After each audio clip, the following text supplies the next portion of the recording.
Welcome to Javel Stories. Before we continue with the story, please don't forget to hit the subscribe button, turn on the notification bell to always get notified for upcoming stories, and also share the story with loved ones and friends. Thank you very much. The kingdom of Eldenridge stretched across vast plains, lush forests, and glittering rivers, a realm of prosperity and peace. The people thrived under the steady rule of King Richard, a just and wise leader known for his fairness and compassion. For decades, the kingdom had flourished, its borders secure, and its citizens content. The royal palace, a towering structure of stone and marble, stood at the heart of Eldenridge, surrounded by vibrant gardens and bustling markets. It was here that King Richard raised his two sons, Edward and William, after the tragic loss of their mother. The Queen had passed away when the boys were mere children, leaving a void in their lives that Richard had tried to fill with love and guidance. Though he grieved deeply, he had chosen not to remarry, devoting himself entirely to his sons and his kingdom. Edward, the elder of the two, was a calm and thoughtful young man. Even as a boy, he displayed a sense of responsibility and wisdom beyond his years. He listened attentively to his father's lessons on leadership, learning the values of justice and humility. Edward's quiet strength and dedication earned him the admiration of the people, who saw in him the makings of a great king. William, on the other hand, was spirited and ambitious. He possessed a charm that could win over anyone, but his competitive nature often set him apart from his brother. William thrived on being first in everything, whether it was in their studies or practice or games. Though Edward often outshone him, William's determination never wavered. He would push himself harder, always striving to prove that he was just as capable, if not more so. Despite their differences, the brothers shared a strong bond. They played together in the palace gardens, explored the forests surrounding the kingdom, and stayed up late whispering about their dreams and fears. Yet, beneath their camaraderie, a subtle tension simmered, fueled by William's unspoken desire to be king. Even as a child, he imagined himself wearing the crown, issuing commands, and basking in the adoration of the people. While Edward accepted his role as heir, William secretly believed he was more deserving. King Richard, ever perceptive, noticed the growing rivalry between his sons. He often gathered them in the evenings to share stories of his own childhood and the lessons he had learned as a young prince. "You are brothers before anything else," he would remind them. "The throne is not a prize to be fought over. It is a duty, a burden shared by all who love this kingdom. Only in unity will you find strength." Though both boys listened, William's restless nature often left him pondering his own ambitions. He loved his brother but couldn't silence the voice that told him he was destined for more. The kingdom of Eldenridge remained a land of harmony, but within the walls of the palace, the seeds of discord were quietly being sown. The royal palace of Eldenridge was grand, but its corridors often echoed with a silence that spoke of loss. The Queen Isabella had been the heart of the family. Her laughter filled the halls, her gentle words soothed conflicts, and her presence was a beacon of warmth and unity. But when she passed away unexpectedly, life within the palace changed forever. Edward was only 8 years old at the time, and William barely 6. The news of their mother's passing was delivered by their father himself, his voice trembling but resolute. King Richard had held his sons close, their small arms wrapped tightly around him as they cried together. That day marked the beginning of a new chapter, one where the family had to learn to live without her. Isabella's absence left an undeniable void, one that Edward and William felt keenly. For Edward, the loss meant stepping into a role of quiet strength. He often comforted William, holding his hand during sleepless nights or distracting him with stories of knights and heroes. William, however, struggled to understand why his mother had been taken from them. He became restless and often questioned why life had to be so cruel. Their father, though burdened with his own grief, became a pillar of support. King Richard chose not to remarry, despite the urgings of his advisors. "No one can replace her," he would say firmly. Instead, he dedicated himself to his sons, ensuring they grew up with a strong sense of love and responsibility. Every evening, he spent time with them, teaching them the values of kindness, patience, and unity. "Your mother was the embodiment of love and grace," Richard would tell them. "She believed that family is the foundation of everything. No matter what challenges come your way, you must always stand by each other." While Edward absorbed these lessons, William often felt torn. He loved his brother, but his competitive nature made him yearn to prove himself superior. As they grew older, this competitive streak became more pronounced. When they trained with wooden swords, William would swing harder, trying to best Edward at every turn. When they studied history or mathematics, William would stay up late, determined to master the subjects faster than his brother. Yet, no matter how hard he tried, Edward always seemed one step ahead. Why does everyone always expect Edward to lead? William asked one evening, his voice tinged with frustration. "I can lead too, father. I can be just as strong." Richard's eyes softened as he placed a hand on his younger son's shoulder. "Leadership is not about being first or strongest, William. It is about serving others, about putting the kingdom before yourself. One day, you will understand that Edward's role as king does not diminish your worth. You are both equally important." Despite his father's reassurances, William couldn't help but feel overshadowed.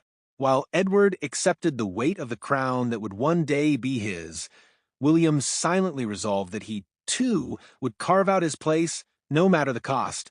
As Edward and William grew older, their personalities became even more distinct, and the cracks in their brotherly bond began to show. Edward was calm, composed, and methodical in everything he did.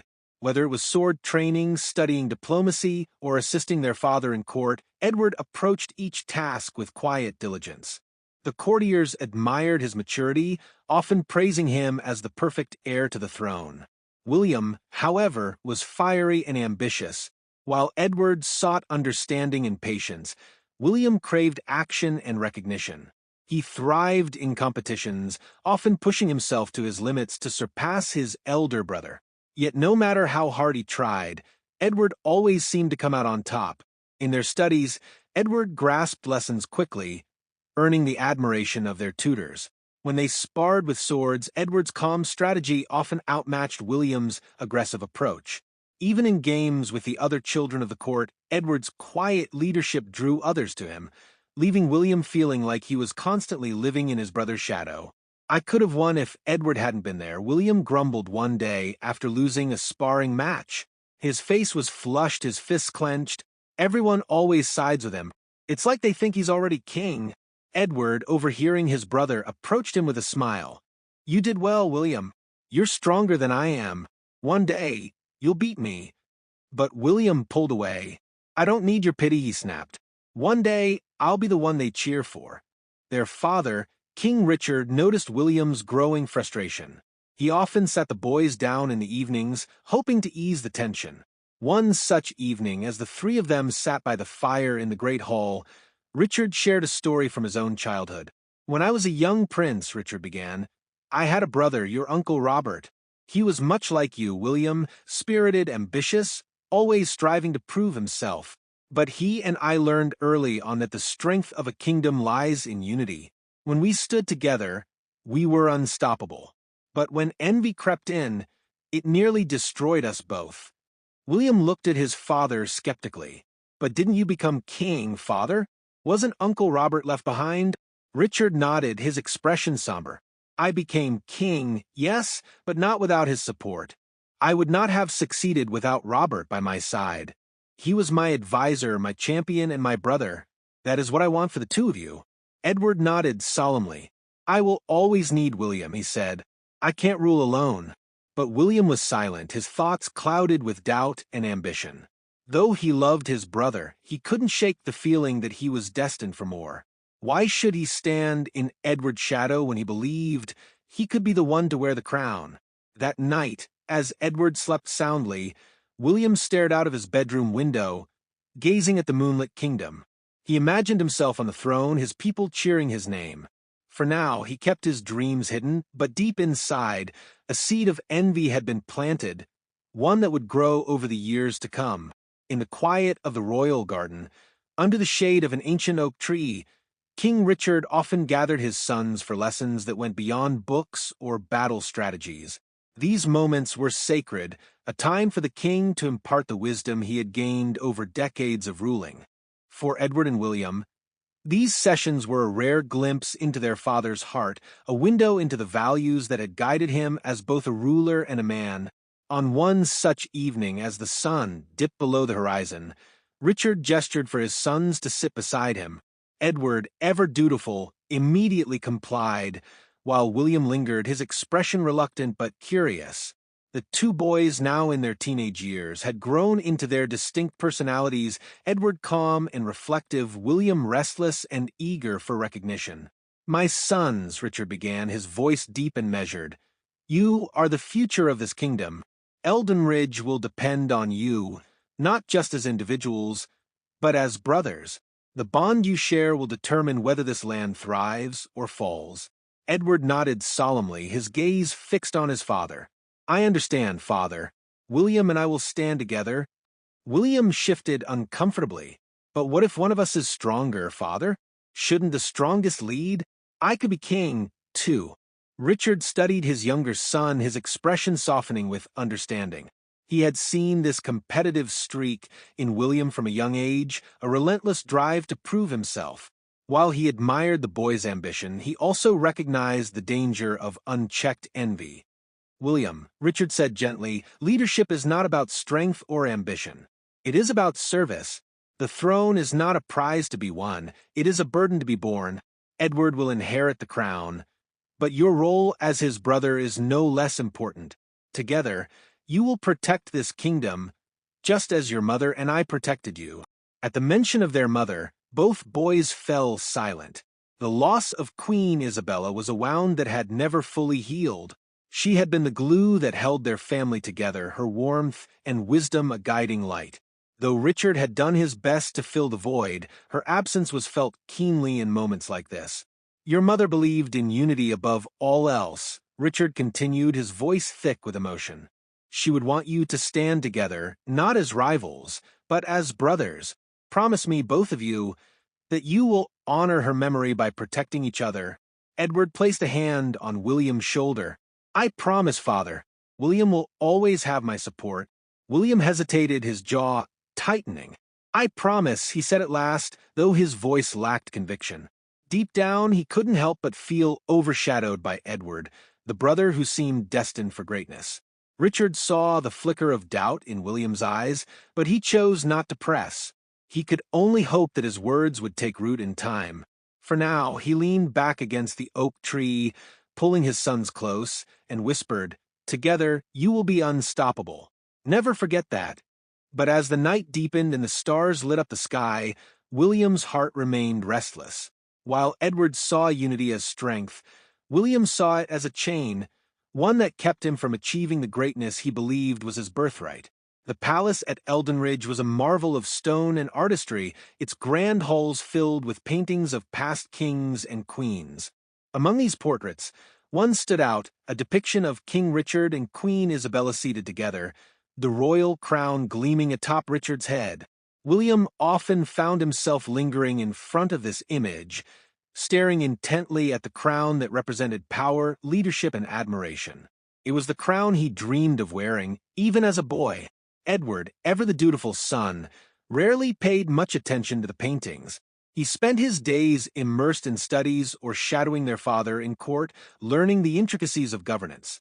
William, on the other hand, often indulged in fantasies of the future, his future as king. He imagined the roar of the crowd as they called his name, the weight of the crown upon his head, and the feeling of power coursing through his veins. One afternoon, while their father was meeting with his council, Edward and William were practicing their swordsmanship in the courtyard. The clang of steel echoed through the air as the brothers sparred.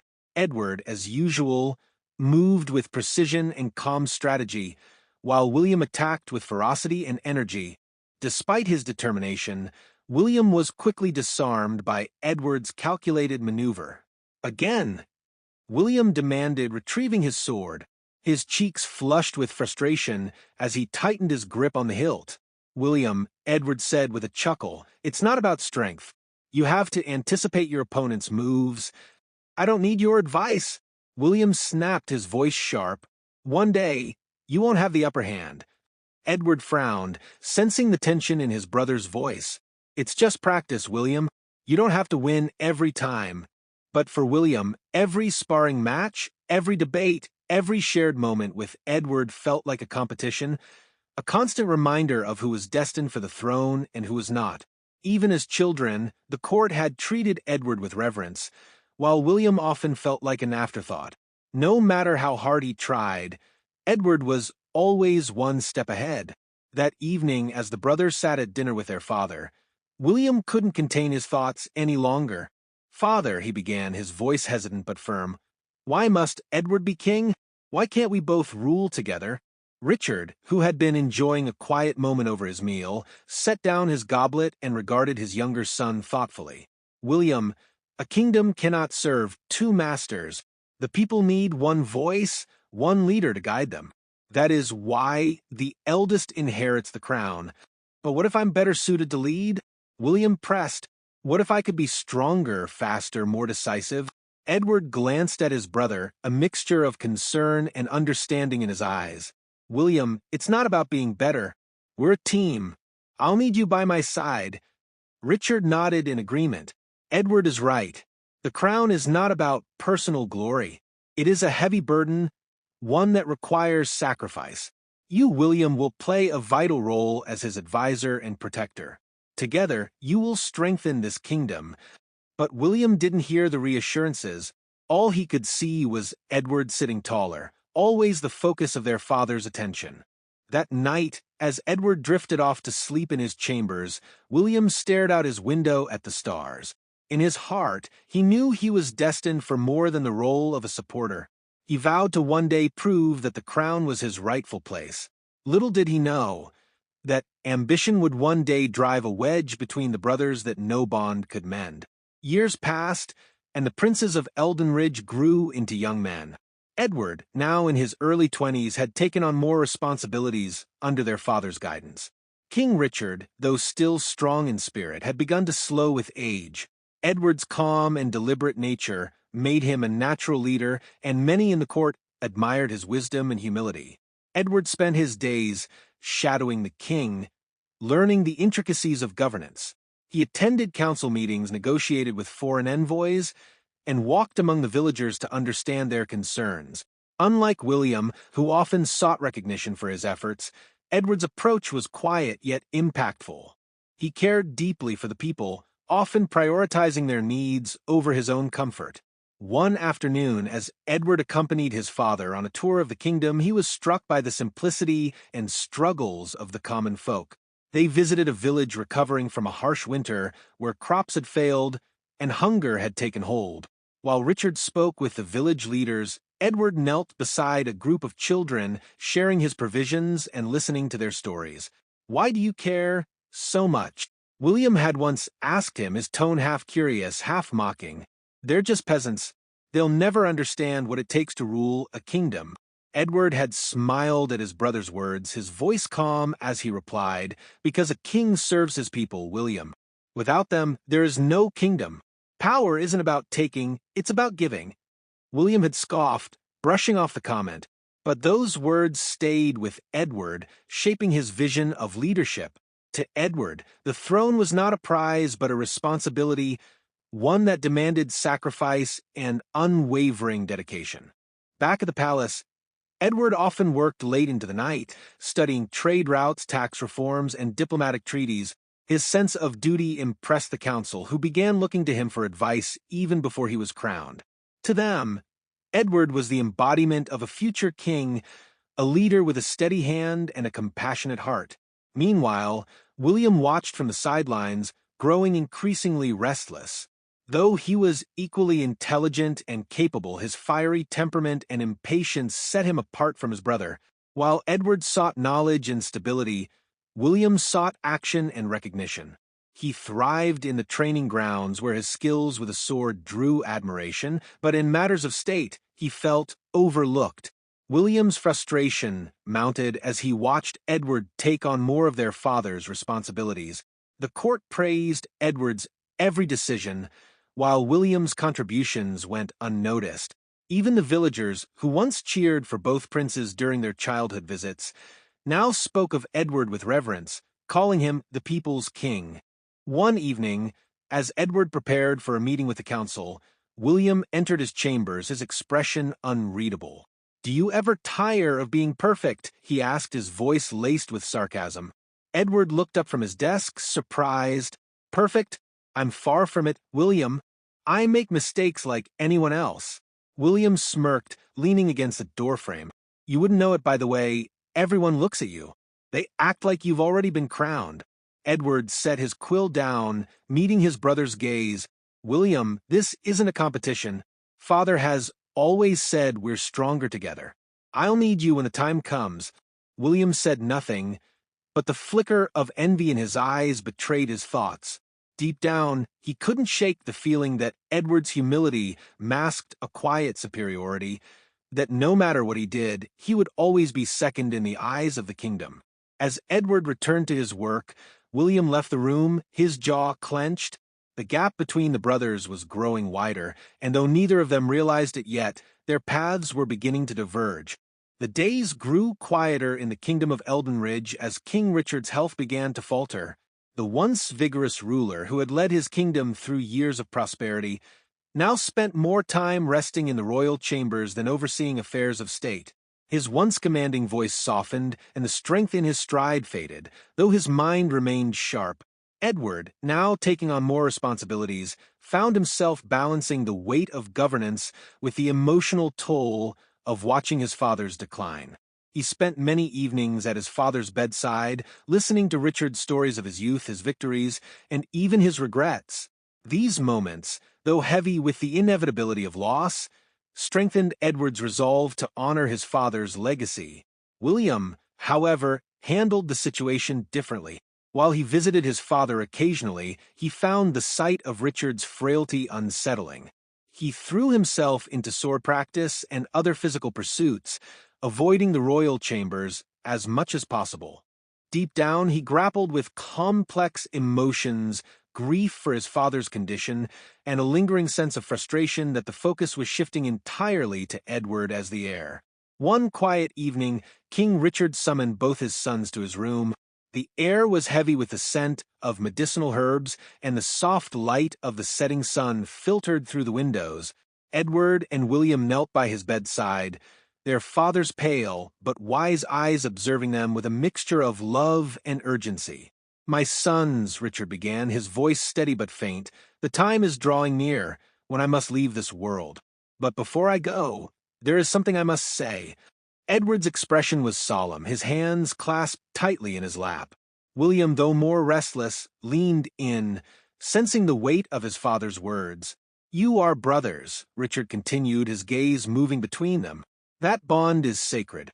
There will be challenges ahead, struggles that will test your unity. But no matter what happens, you must protect each other. A kingdom divided cannot stand, and neither can a family." Edward nodded, his voice steady. "I understand, Father. I will honor your legacy and ensure that William remains by my side." Richard smiled faintly. "Good, Edward. You will make a fine king. But remember, leadership is not just about strength or wisdom. It is about humility and service. Led with your heart, not just your mind." Then, turning to William, Richard's expression grew more intense. "And you, William, your role is just as important. You will be Edward's shield and sword, his closest ally. Never let envy cloud your judgment.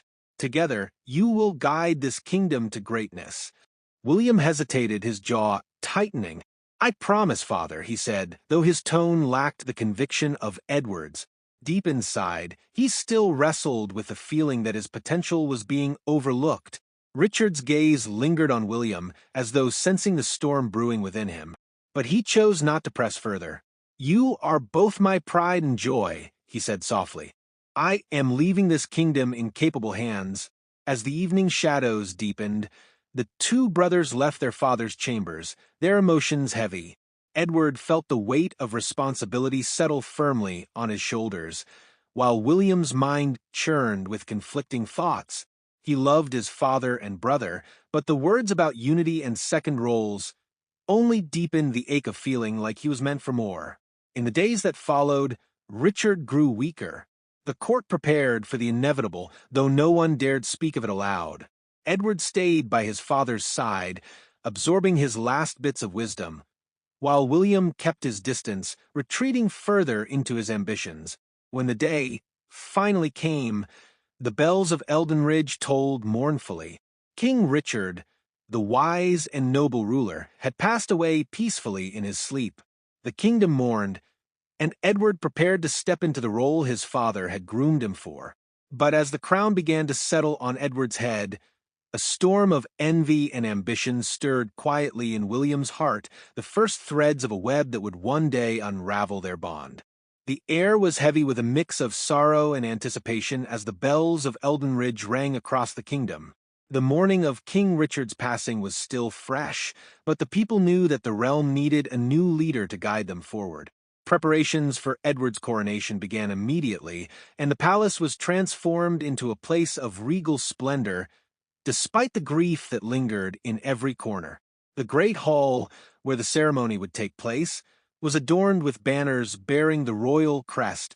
Courtiers and nobles from across the kingdom arrived in their finest attire, their faces reflecting both reverence for the late king and hope for the future under Edward's rule. The villagers gathered outside the palace gates, eager to catch a glimpse of the new king. Edward, dressed in ceremonial robes of deep crimson and gold, stood in his chambers, gazing into a polished mirror. His face, though calm, betrayed the weight he felt. The crown that once rested on his father's head now awaited him. He adjusted his cloak as he heard a knock at the door. "Come in," Edward called softly. The door opened to reveal William, dressed in a dark blue tunic, a contrast to Edward's royal colors. His expression was unreadable as he stepped inside, his gaze briefly flickering to the crown on the nearby pedestal. "It suits you," William said after a moment, his tone neutral. Edward turned to face him, his features softening. "William, this isn't about me. It's about us. Father always said the kingdom needs both of us to stand strong." William nodded, though his jaw tightened. "Of course, you'll make a fine king, Edward. Just don't forget that I'm here." Edward stepped closer, placing a hand on his brother's shoulder. "I could never forget, William. I'll need your support now more than ever." The moment hung in the air, heavy with unspoken tension. William's smile was thin, his thoughts clouded with the feeling of being overshadowed once again. He had imagined this day many times as a boy, but in his dreams, it was he who wore the crown. The brothers were interrupted by a royal attendant announcing that it was time. Edward gave William a reassuring nod before following the attendant, leaving William alone in the chamber. For a moment, William stared at the crown, his reflection distorted in its polished surface. A flicker of something dark passed through his eyes before he turned away. The coronation was a grand affair. Edward walked into the great hall to the sound of trumpets and cheers from the gathered crowd. The Archbishop of Eldenridge, clad in white and gold robes, stood at the center of the hall, holding the crown that symbolized the kingdom's highest authority. Edward knelt before the Archbishop as the hall fell silent. The crown was placed on his head, and the hall erupted into applause and cheers. From his place among the nobility, William clapped along, his face composed, but his thoughts roiled with envy. He watched as Edward rose, now King Edward of Eldenridge, the people chanting his name. As the festivities continued, Edward addressed the court, speaking of unity service and his commitment to the people. His words were met with thunderous approval. Yet, while the kingdom celebrated, William stood in the shadows, his fists clenched tightly. To the people, this was a day of hope and renewal. But for William, it was a day that solidified his place in Edward's shadow, a place he had no intention of staying. Though he smiled for the crowd and raised his goblet in a toast to his brother, the storm brewing in his heart grew stronger. The coronation marked the beginning of Edward's reign, and with it came a profound shift in the dynamics between the two brothers. Edward quickly embraced the responsibilities of ruling. He spent long hours in council meetings, overseeing trade negotiations, hearing petitions from villagers, and ensuring the kingdom's prosperity. His dedication earned him the admiration of both the court and the people. William, however, found himself increasingly isolated. Once an equal in the eyes of the court and their father, he now felt like an afterthought. Though Edward made a concerted effort to include his brother in discussions and decisions, William's frustration grew. He saw Edward's actions not as inclusive, but as patronizing, another reminder that Edward held the power he so desperately coveted. One afternoon, Edward called for William to join him in the council chamber. The room was bustling with advisors and nobles, all seated around a large oak table laden with maps and documents. Edward stood at the head of the table, his calm demeanor commanding respect. "William," Edward said warmly as his brother entered, "I'm glad you're here. We're discussing plans to improve trade routes with the southern provinces. Your insight would be valuable." William hesitated, glancing at the assembled council. Though Edward's tone was sincere, William couldn't help but feel that he was being invited as an afterthought. He forced a smile and took a seat, but his contributions were curt and perfunctory. The advisors listened politely, but their attention always drifted back to Edward, who handled the discussion with grace and authority. After the meeting, Edward approached William in the corridor. "You were quiet today," he said, his tone tinged with concern. "Is everything all right?" William's smile was thin. "You seem to have everything under control, Your Majesty," he replied, the title laced with subtle sarcasm. Edward frowned. "William, this isn't about control. I want us to work together, just as Father wanted. Your voice matters to me." William nodded, but his frustration simmered beneath the surface. "Of course, Edward. I'll do my best." Despite Edward's efforts, the divide between the brothers widened. While Edward grew more confident in his role, William withdrew, spending his days training in the courtyard or wandering the outskirts of the kingdom. He avoided court gatherings whenever possible, claiming to be busy with other matters. The people who had once cheered for both brothers now spoke almost exclusively of Edward. They marveled at his leadership, his fairness, and his vision for the kingdom. William, overhearing their conversations during his walks through the villages, felt invisible, his contributions dismissed or forgotten. One evening, as Edward prepared for another council meeting, he found William in the training yard, sparring with one of the palace guards. William's strikes were fierce and relentless, his movements fueled by a frustration he couldn't articulate. "William," Edward called, stepping forward, "I've been looking for you. There's a meeting about the northern border disputes. Your input." "Leave me to my training, Edward," William snapped, his voice sharp. "You don't need me there. You never do." Edward hesitated, his brow furrowing. "That's not true. I rely on you more than you know." William lowered his sword, his chest heaving. Do you just want me there to nod and agree while everyone looks to you for answers?" Edward was taken aback. "William, this isn't a competition. We're brothers. We're meant to support each other." William's gaze hardened. "Brothers, yes, but you're the king, and I'm just the spare. Don't pretend it's anything else." Without waiting for a response, William turned and strode away, leaving Edward standing alone in the fading light of the courtyard. For the first time, Edward realized just how deeply the resentment ran in his brother's heart. That night, as Edward reviewed maps and treaties in his chambers, William sat alone in the darkness of his room, staring at the flickering flame of a single candle. His envy, once a quiet whisper, now roared in his mind, planting the first seeds of a dangerous ambition. The moon hung high over Eldenridge, casting its silver light across the palace grounds. William sat on the edge of his bed, his thoughts swirling like a storm. The words of the villagers praising Edward echoed in his mind, their voices blending with memories of his father's constant reminders about unity and Edward's destined role as king. The envy that had long simmered within William now boiled over. He clenched his fists, his jaw tightening. "Why must it always be him?" he muttered to himself. "Why am I the one cast aside, the one no one remembers?" In his heart, William convinced himself that he was more deserving of the throne. He saw Edward's humility and measured decisions as weakness, while his own fire and ambition felt like the traits of a true leader. The kingdom needed a king who could inspire awe, command respect, and act decisively. William believed that king should be him. The days that followed were filled with quiet plotting. William began observing the workings of the palace, noticing who held influence and who might be swayed by promises of wealth or power. His charm, which had once won over childhood playmates, now became a tool for manipulation. One evening, as he wandered the palace halls, William found himself in the servants' quarters. The staff scurried about, avoiding eye contact with the prince. But one maid, a young woman named Emma, caught his attention. She had a quiet determination in her eyes, one that reminded William of his own hunger for more.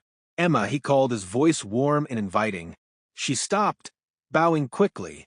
"Yes, my lord. Walk with me," he said, gesturing for her to follow. She hesitated but obeyed, trailing behind him as they moved through the quiet corridors. "I've noticed you," William began. "You're diligent, clever. Someone who deserves more than just a life of serving others." Emma's cheeks flushed, but she kept her eyes lowered. "Thank you, my lord. I have ambitions," William continued, his tone measured. "Ambitions that could change the future of this kingdom. But I can't achieve them alone. I need people I can trust, people like you." Emma glanced up at him, uncertainty flickering in her eyes. "What do you mean, my lord?" William stopped and turned to face her fully.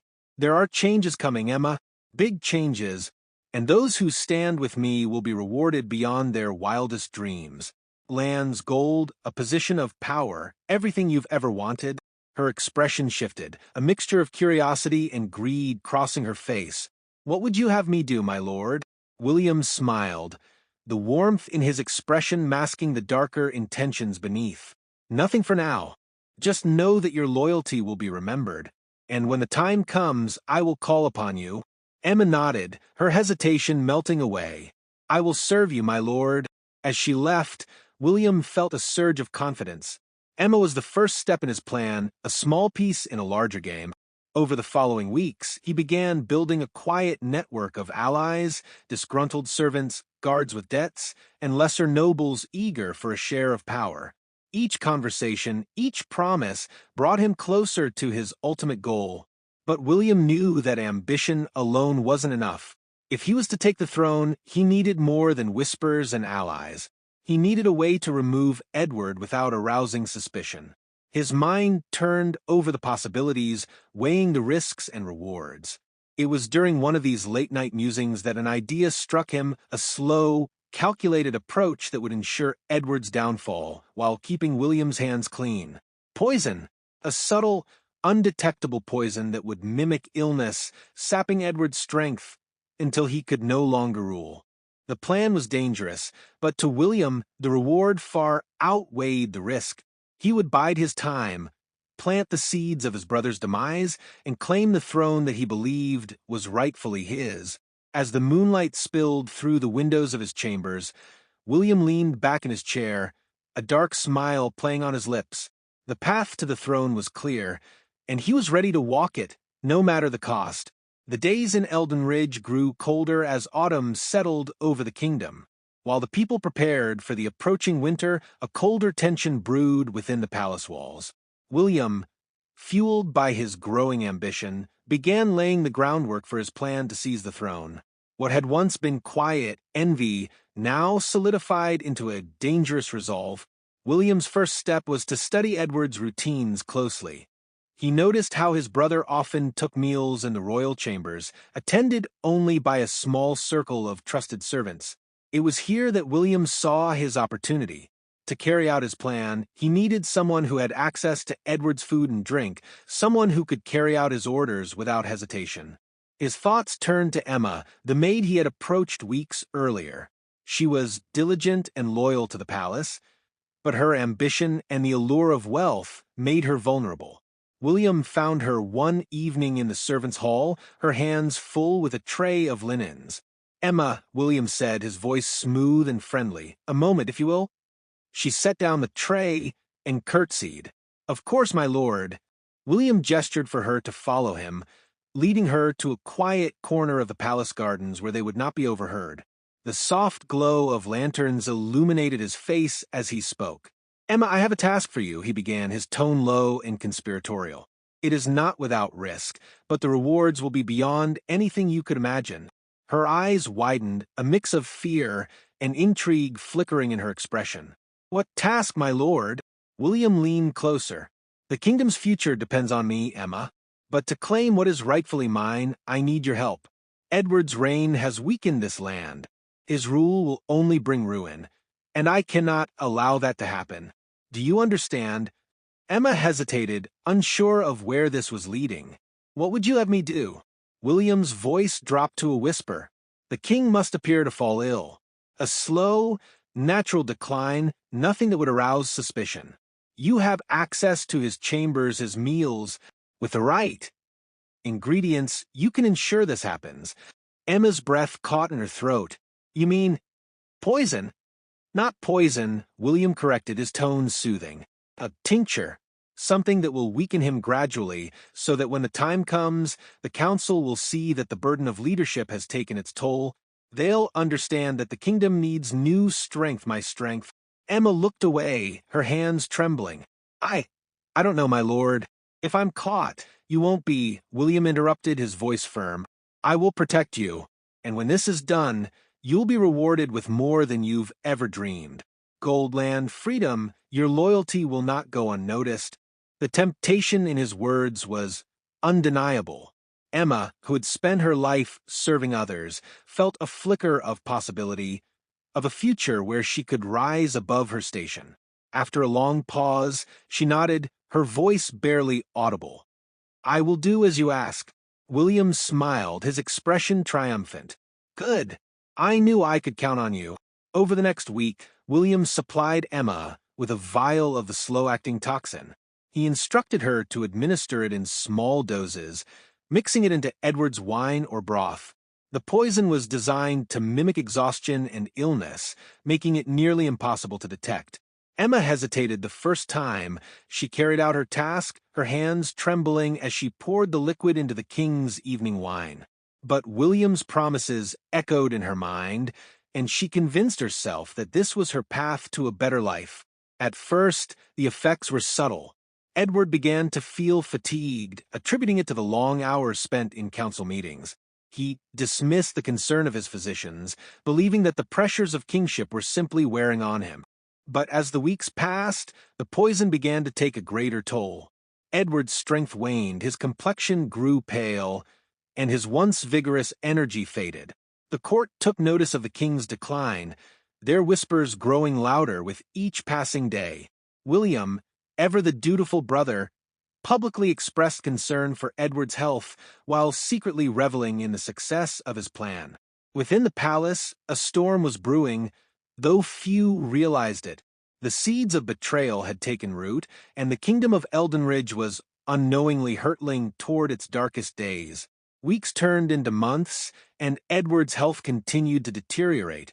His once vibrant demeanor, marked by energy and focus, gave way to fatigue and weakness. Dark circles rimmed his eyes, his voice grew softer, and his movements slower. The court physicians, baffled by his symptoms, tried every remedy they knew, yet nothing seemed to restore the king's strength. "The pressures of kingship weigh heavily on him," one advisor remarked during a meeting. "Perhaps he simply needs rest." But rest brought no relief. Edward continued to push himself, attending council meetings and managing the affairs of the kingdom, though his body protested with every step. To the people of Eldenridge, Edward's decline was heartbreaking. Whispers spread through the villages and markets, tales of their beloved king's mysterious illness, casting a shadow over the once bright kingdom. William, ever present in the court, played the role of the concerned younger brother with precision. He attended to Edward in public, offering assistance during meetings and encouraging him to take time for himself. To the outside world, William appeared dutiful and supportive. But within the privacy of his chambers, his satisfaction grew with each passing day. In the shadows, Emma continued her work, administering the slow-acting poison in carefully measured doses. The guilt weighed heavily on her. But William's promises of wealth and freedom kept her going. She avoided looking Edward in the eyes, afraid he might somehow see the betrayal lurking behind her forced smile. One evening, as Edward sat in his chambers reviewing a treaty, William visited him. The sight of his elder brother hunched over his desk, pale and frail, filled him with a mixture of triumph and unease. "Edward," William said gently, pulling up a chair beside him, "you should rest. Let the council handle these matters for now." Edward looked up, his tired eyes meeting William's. "I can't, William. The kingdom depends on me. Father trusted me to lead, and I must honor that trust." William's jaw tightened, though he quickly masked his irritation with a sympathetic smile. "Father would want you to take care of yourself. You're no good to the kingdom if you collapse from exhaustion." Edward leaned back, exhaling slowly. "Perhaps you're right. Maybe I've been pushing myself too hard." "Let me help," William offered, his tone warm. "I can take on some of the burden. That's what brothers are for, isn't it?" Edward nodded, a faint smile crossing his lips. "Thank you, William. I've always known I could count on you." As Edward closed his eyes and leaned back in his chair, William stood and placed a reassuring hand on his shoulder. But inside his mind raced. The plan was working perfectly. Soon, Edward would be too weak to rule, and the kingdom would turn to William for leadership. Meanwhile, the effects of Edward's decline rippled across the kingdom. Decisions were delayed, projects stalled, and the people began to lose confidence in their ruler. Taxes increased to compensate for reduced trade, and unrest grew in the outer provinces. Eldenridge, once a beacon of stability, was beginning to crack. The nobles and council members, though loyal to Edward, quietly voiced their concerns about his ability to govern. "If this continues," one whispered during a meeting, "the kingdom may need to consider a regent." William, overhearing the comment, hid a smirk. He knew the time was drawing near when he would no longer need to scheme in shadows. The throne was almost within his grasp, but as he returned to his chambers that night, a small part of him wrestled with the weight of his actions.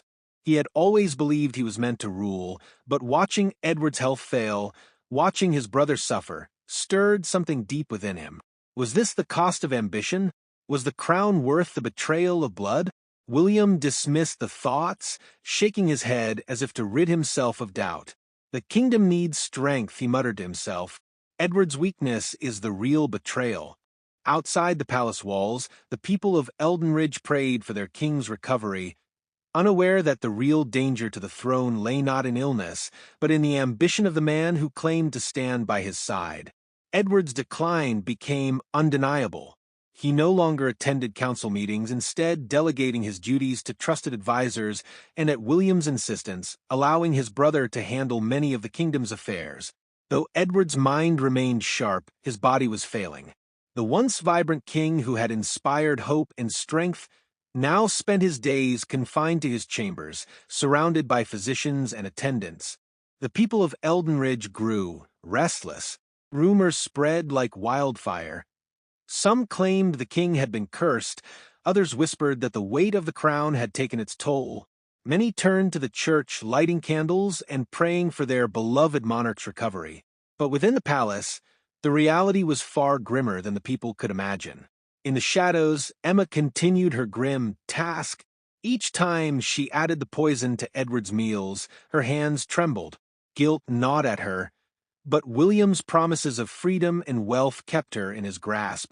She avoided Edward's gaze whenever she served him, afraid that his kind eyes might pierce through her facade and uncover the truth. One evening, as Edward sat by the fire in his chambers, sipping from a goblet of wine, William entered, his expression a careful blend of concern and brotherly affection. The sight of Edward, pale and frail, stirred conflicting emotions within him. Though he had long resented his brother's position, seeing him reduced to this state brought a flicker of guilt. "How are you feeling tonight?" William asked, pulling up a chair beside Edward. Edward set the goblet down with trembling hands. "Weaker," he admitted, his voice barely above a whisper. "The physicians say they've done all they can. Perhaps my time is nearing." "Don't say that," William replied quickly, his tone almost convincing. "You're the strongest man I know. You'll pull through this?" Edward smiled faintly, his eyes filled with both gratitude and resignation. "You've always been a comfort to me, William. Even when we were boys, I knew I could count on you." William looked away, unable to meet his brother's gaze. "And you always will," he said, though the words felt hollow. As Edward leaned back in his chair, his breathing shallow, he turned to William once more. If anything happens to me, promise me you'll look after the kingdom. The people will need strong leadership." William swallowed hard, the weight of his brother's trust pressing down on him.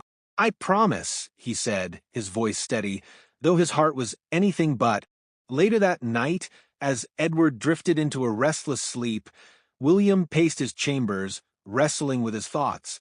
The plan was working perfectly. Edward was growing weaker by the day, and soon the throne would be his. But the cost of his ambition weighed heavily on him. He told himself it was necessary, that the kingdom needed him more than it needed Edward. But the guilt was becoming harder to ignore. Meanwhile, Emma, burdened by her role in the scheme, confided in her sister, Margaret, a cook in the palace kitchens. "I don't know if I can keep doing this," Emma whispered one evening, tears streaming down her face. "He trusts me, Margaret, and every time I see him, I feel like a monster." Margaret, though shocked by her sister's confession, urged her to stop. You don't owe the prince anything, Emma. Tell the council. They'll protect you." But Emma shook her head, her voice trembling. "You don't understand. If I betray him, he'll destroy me, and it's too late now. The damage is done." As the days passed, Edward's condition worsened. The court began to speak openly of the need for a regent, and many looked to William as the obvious choice. William, ever the dutiful brother in public, accepted the responsibility with apparent reluctance, though inside he felt the thrill of his impending victory. The kingdom of Eldenridge, once a beacon of hope and unity, was slowly unraveling. And as Edward's final days approached, the storm of betrayal and ambition that had been brewing for years was about to break. The palace of Eldenridge was eerily silent as the news spread. King Edward, the beloved ruler, had passed away in his sleep. The court mourned deeply, and the villagers, upon hearing the tolling of the bells, fell to their knees in grief. For a moment, time seemed to stop, as if the kingdom itself had lost its light. In the royal chambers, Edward's body lay still, his face peaceful. He looked almost as though he were merely resting, but the stillness in his chest confirmed what everyone feared. The court physicians, unable to explain his sudden decline, attributed his death to exhaustion and illness brought on by the immense pressures of kingship. William stood at his brother's bedside, surrounded by nobles and attendants, his expression one of carefully crafted sorrow. He bowed his head, his hand resting on the edge of Edward's bed. Outwardly, he mourned with the court, offering words of comfort to those who wept. Inwardly, his heart raced with the realization that his moment had finally arrived.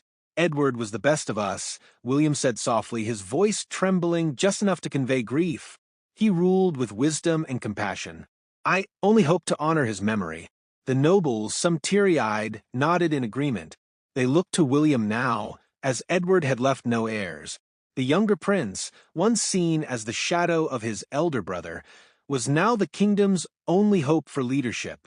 The council convened quickly to discuss the transition of power. William, donning a mask of humility, expressed his reluctance to assume the throne so soon after his brother's passing. "I am unworthy to follow in Edward's footsteps," he said, his voice low. "But I will do my best to serve this kingdom as he would have wanted." The council, eager to stabilize the kingdom, declared William as the rightful heir. Plans for his coronation were set in motion immediately, though the celebration was tempered by the somberness of Edward's death. That evening, as the palace quieted and halls were lit only by the dim glow of lanterns, William retreated to his chambers. For the first time, he allowed himself to feel the full weight of what he had done. Sitting alone in the dark, he poured himself a goblet of wine and stared into its depths. "You did what you had to," he muttered to himself, as if trying to convince his own conscience. "The kingdom needed this.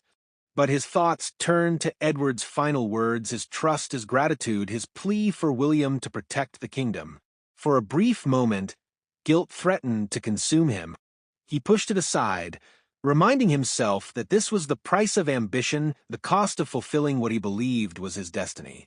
Meanwhile, in the servants' quarters, Emma sat trembling in the corner of her room.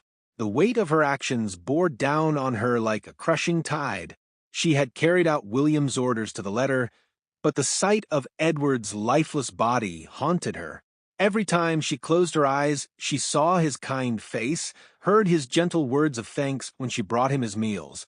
Margaret, her sister, found her in tears. "Emma," she whispered, kneeling beside her, "you have to tell someone. If they find out you were involved—" "They won't," Emma said quickly, her voice barely above a whisper. "He promised to protect me." Margaret shook her head. "Do you really believe that? A man who could kill his own brother wouldn't think twice about silencing you." Emma's breath hitched, but she couldn't find the strength to respond.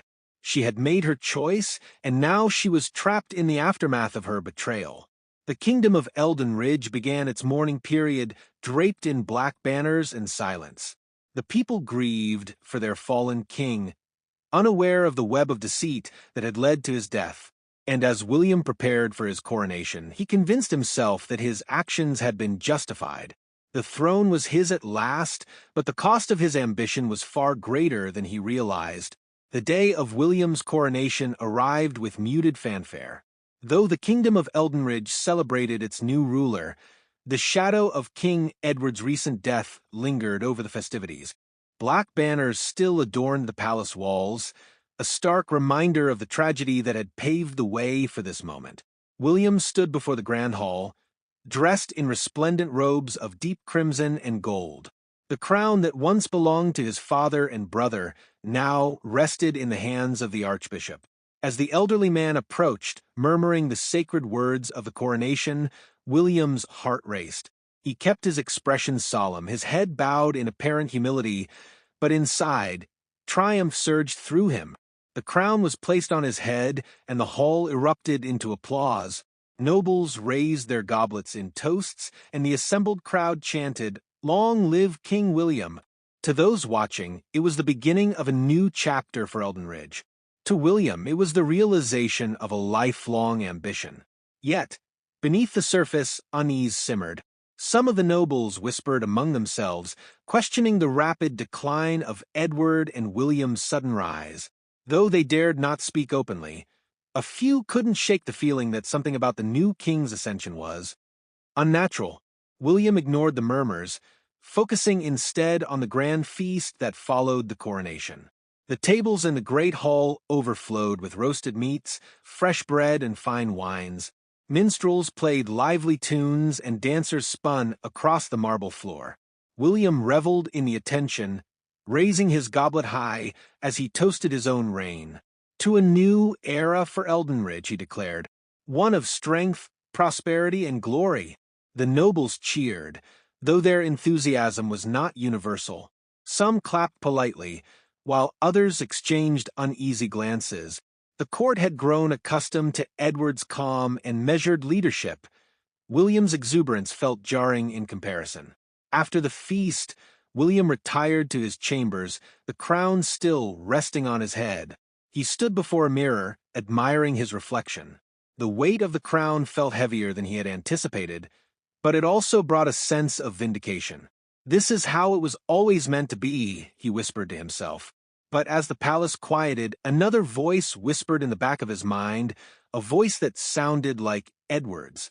It spoke of duty, humility, and the cost of betrayal. William shook his head, trying to dispel the phantom. But the guilt lingered, an unwelcome guest in his moment of triumph.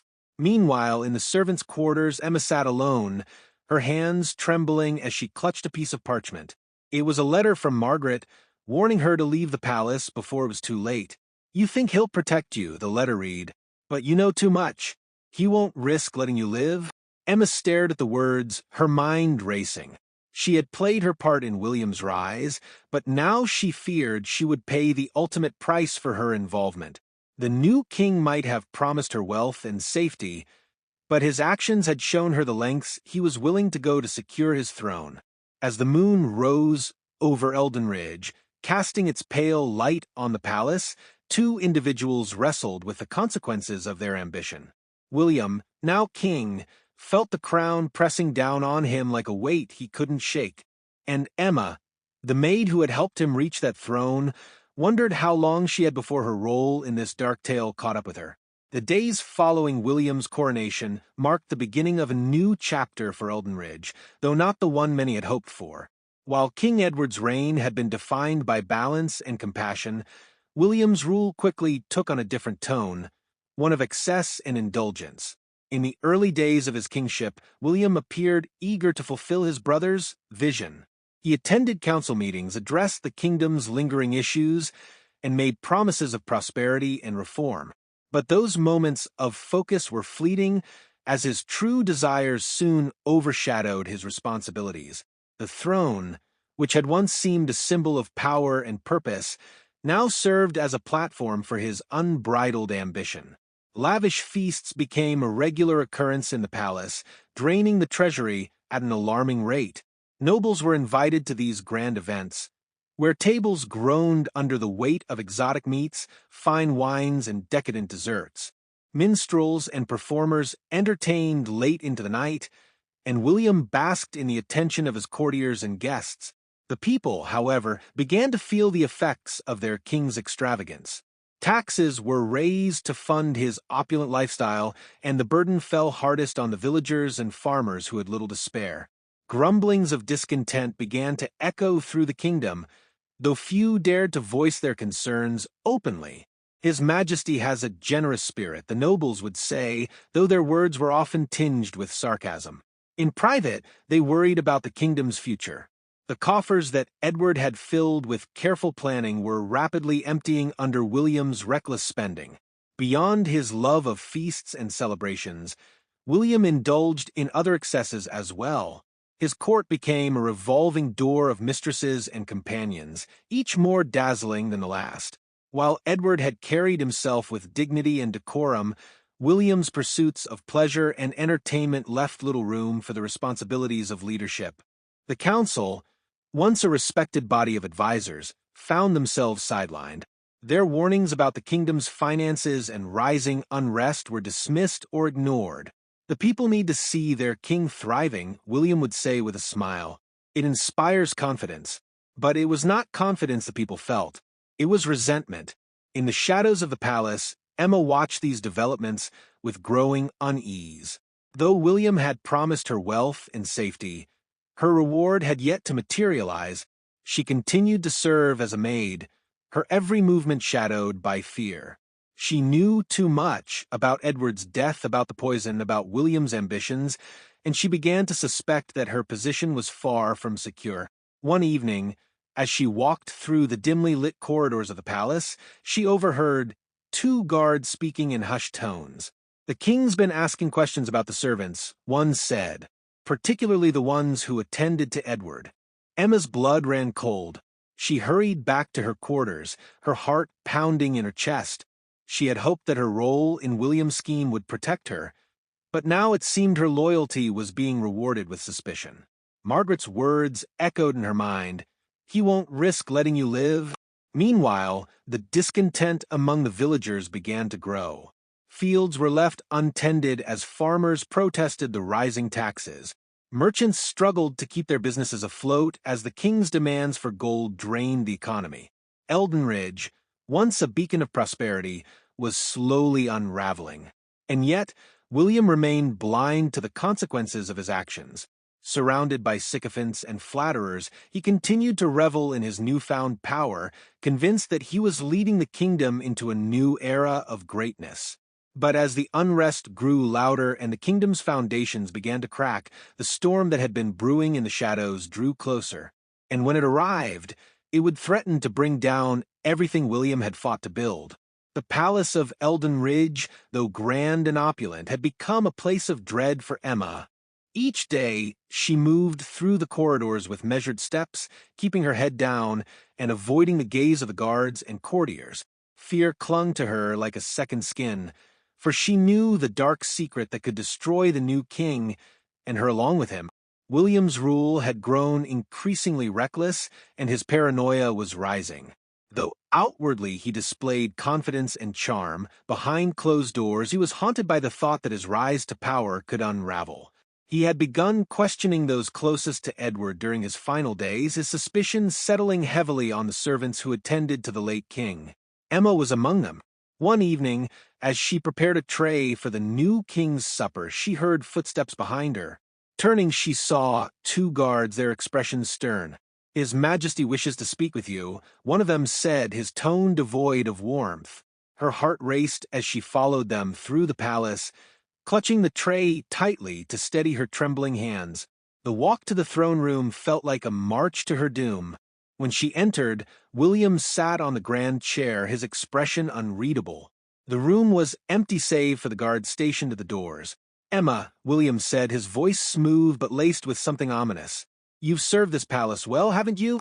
"Yes, Your Majesty," she replied, her voice barely above a whisper. He leaned forward slightly, his eyes narrowing. "Tell me, during Edward's final days, did you notice anything unusual?" Emma's breath caught in her throat.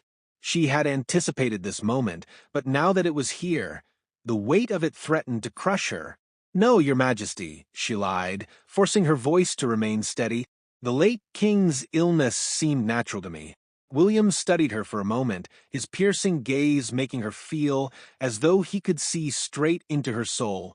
Then he smiled, though it didn't reach his eyes. "Good. It's important to me that those who served Edward remain loyal to him and to me." Emma nodded quickly. "Of course, Your Majesty." "You may go," he said, waving a hand dismissively. "But remember, Emma, loyalty is everything in this palace. Those who betray it find themselves unwelcome." Her knees felt weak as she curtsied and backed out of the room. As soon as she was alone, she leaned against the wall, her breathing shallow. She could feel the noose tightening around her neck, and she knew she had to act quickly. That night, Emma sought out her sister, Margaret, in the servants' quarters. "I can't stay here," she whispered, her voice shaking. "He knows, Margaret. Maybe not everything, but he suspects." Margaret grasped her sister's hands, her own face pale. "You have to leave, Emma. You have to run before it's too late." Emma shook her head. "He'll find me. No matter where I go, he'll find me." "Then tell the truth," Margaret urged. "The people deserve to know what happened to Edward. If you stay silent, you'll die for his secret." Emma stared at her sister, tears brimming in her eyes. "And if I speak, I'll die anyway." But Margaret's words planted a seed of courage in Emma's heart.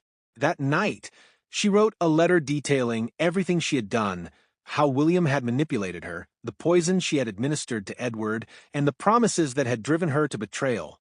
She gave the letter to Margaret with trembling hands. "If anything happens to me," Emma said, "make sure this gets to the council." Margaret nodded, her expression fierce. "I will. I promise." The next morning, Emma went about her duties as usual, but the tension in the palace was palpable. William, consumed by his paranoia, had begun questioning more of the staff, his mistrust growing by the hour. Emma avoided his gaze whenever she passed him, but she could feel his eyes lingering on her.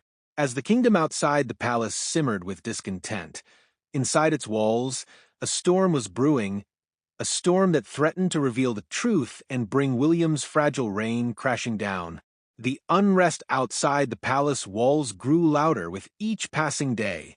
Villagers whispered of rising taxes, failing crops, and a king who seemed more interested in feasting and indulgence than ruling.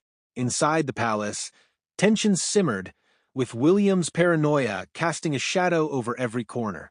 Emma moved through her days like a ghost, haunted by the weight of her secret and the ever-present fear that her betrayal would be discovered. She watched William grow more unpredictable, his temper flaring at the slightest provocation. His once carefully crafted image of a benevolent king was beginning to crumble under the strain of his guilt and the kingdom's discontent. One evening, as Emma prepared to deliver William's evening meal, Margaret stopped her in the corridor. "It's time, Emma," her sister whispered urgently. "The council is meeting tomorrow. If we can get your letter to them, they'll have no choice but to act." Emma hesitated, clutching the tray tightly. "And if they don't believe me?" Margaret's expression was grim. They will. The council has grown wary of William's rule. This will be the final piece they need. Summoning all her courage, Emma nodded. She handed Margaret the letter she had written days ago, her hands trembling. "Take it to the council tonight," she whispered. "I'll try to avoid suspicion." Margaret slipped away, the letter hidden beneath her apron, while Emma delivered the king's meal. When she entered the throne room, William was pacing near the window, his face lined with frustration. "You're late," he snapped, turning to face her. "My apologies, Your Majesty," Emma said, bowing low. She placed the tray on the table and quickly backed away, avoiding his gaze. William waved her off with a dismissive hand, his attention already returning to the view outside. The unrest in the village square had reached the palace gates, and the distant shouts of angry citizens carried on the wind. His jaw tightened as he muttered to himself, "Ungrateful fools. They don't know what it takes to rule." As Emma left the room, she felt the weight of his words, her heart pounding in her chest. She hurried back to her quarters, praying that Margaret would succeed in delivering the letter. Later that night, Margaret approached one of the elder counselors, Lord Harrington, a man known for his loyalty to Edward and his commitment to justice. She handed him the letter, her voice trembling. "This is for my sister Emma. It concerns King Edward's death." Lord Harrington's eyes widened as he unfolded the parchment. His hands shook as he read the words, his face growing pale. By the time he finished, he looked up at Margaret, his expression a mix of shock and fury. "Are you certain this is true?" he demanded. Margaret nodded. "She served the late king directly, my lord. She knows what happened." Lord Harrington wasted no time. He summoned the council immediately, even though the hour was late. The nobles, already suspicious of William's erratic behavior, gathered in the council chamber with a sense of urgency. As the letter was read aloud, gasps of disbelief and outrage filled the room. The councillors, many of whom had respected Edward deeply, were horrified by the revelation that his death had been orchestrated by his own brother. "This cannot go unpunished," one councillor declared, his voice shaking with anger. "We must confront the king." Lord Harrington raised a hand to silence the room. "If we act rashly, we risk further destabilizing the kingdom. We must gather proof and present this to the people. They deserve to know the truth."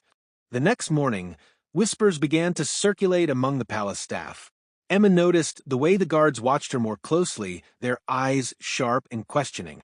She avoided their stares, but her heart sank when she realized that William, too, seemed more tense than usual.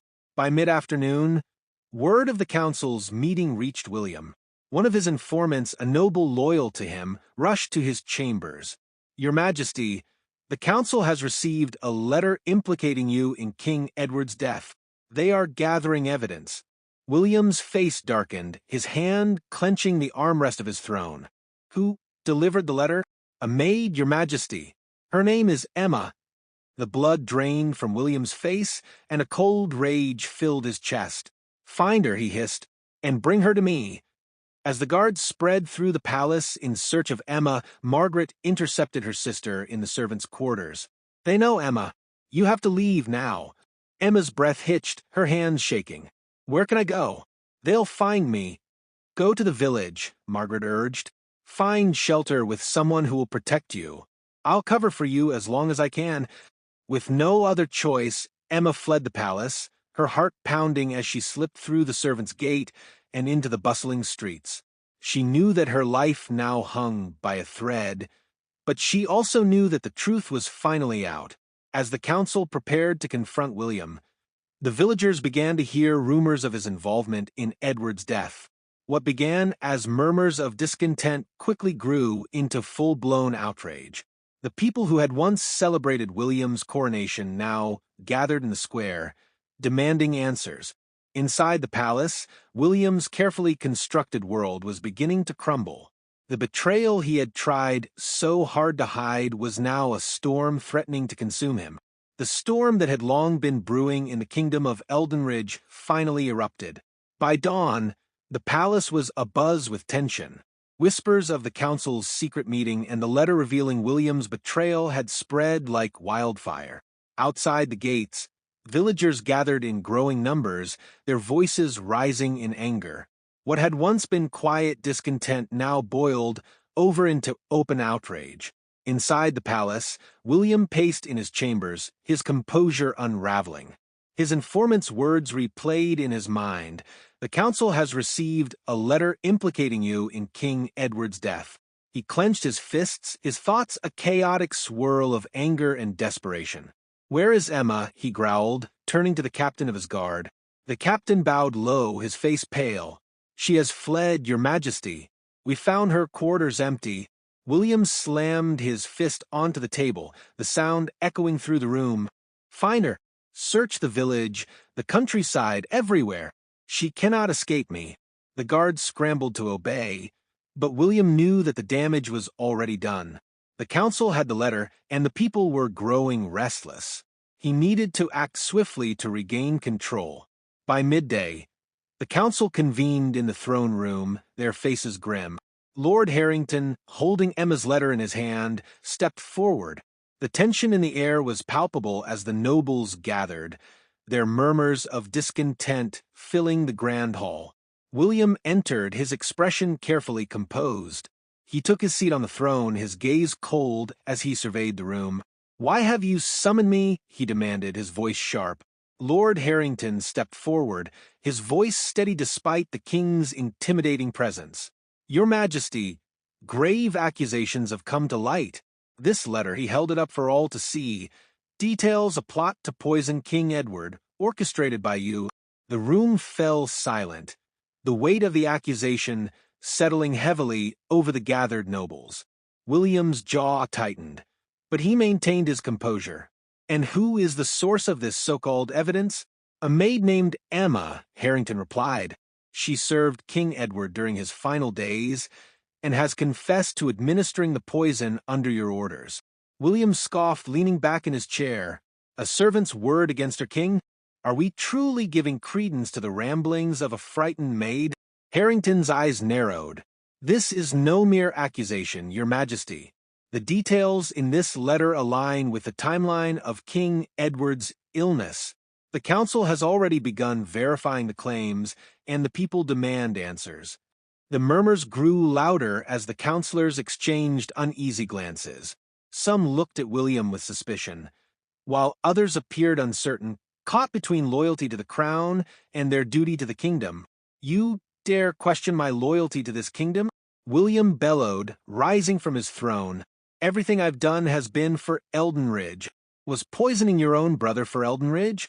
Harrington shot back, his voice rising. "The people adored King Edward. They will not stand for this treachery."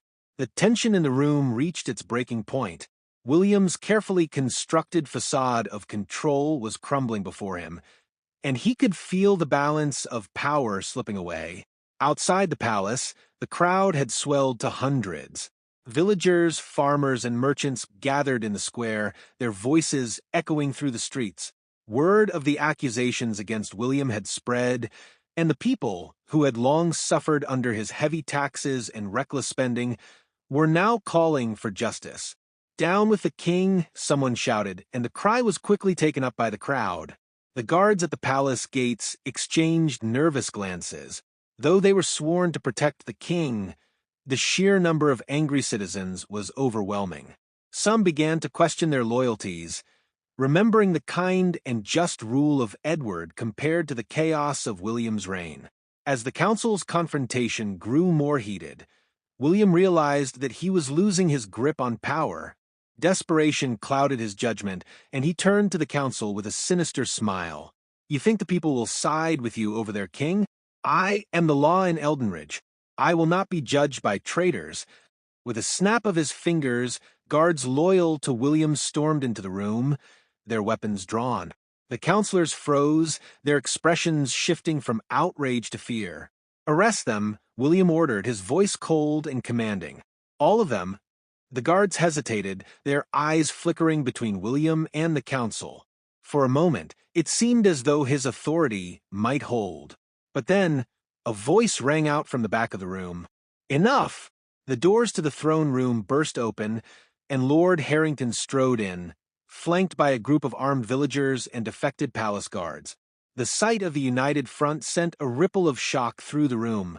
"The people will not stand for your tyranny, William," Harrington declared. "You have betrayed your brother, your kingdom, and your crown." William's face twisted with fury as he realized his power was slipping away. He reached for his sword, but the villagers and guards surged forward, surrounding the throne. In the chaos that followed, William fought desperately to maintain control. But the weight of the people's anger and the council's condemnation was too great. His loyal guards surrendered one by one, unwilling to die for a king they no longer believed in. Finally, William was dragged from the throne, his crown falling to the floor with a hollow clang. The crowd erupted into cheers as the disgraced king was bound in chains. As he was led away, William's gaze swept over the room, his eyes filled with fury and desperation. "You'll regret this," he spat. "All of you." But his words fell on deaf ears. The storm had broken, and Eldenridge was finally free from his reign. The great hall of Eldenridge was packed with villagers, nobles, and council members. Word had spread quickly of King William's capture, and the people demanded justice. For the first time in centuries, the king himself would stand trial, a symbol of accountability that marked a turning point for the kingdom.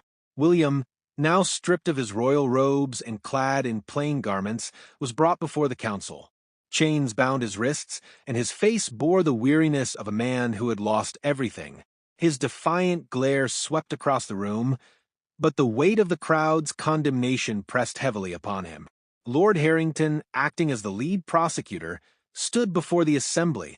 His voice was steady, carrying the authority of someone who had served the kingdom with unwavering loyalty. "William of Eldenridge, you stand accused of regicide, treason, and the mismanagement of this kingdom. How do you plead?" William straightened, his voice firm despite the murmurs of the crowd. "I plead innocent. These accusations are born of jealousy and fear. I did what I had to for the good of Eldenridge."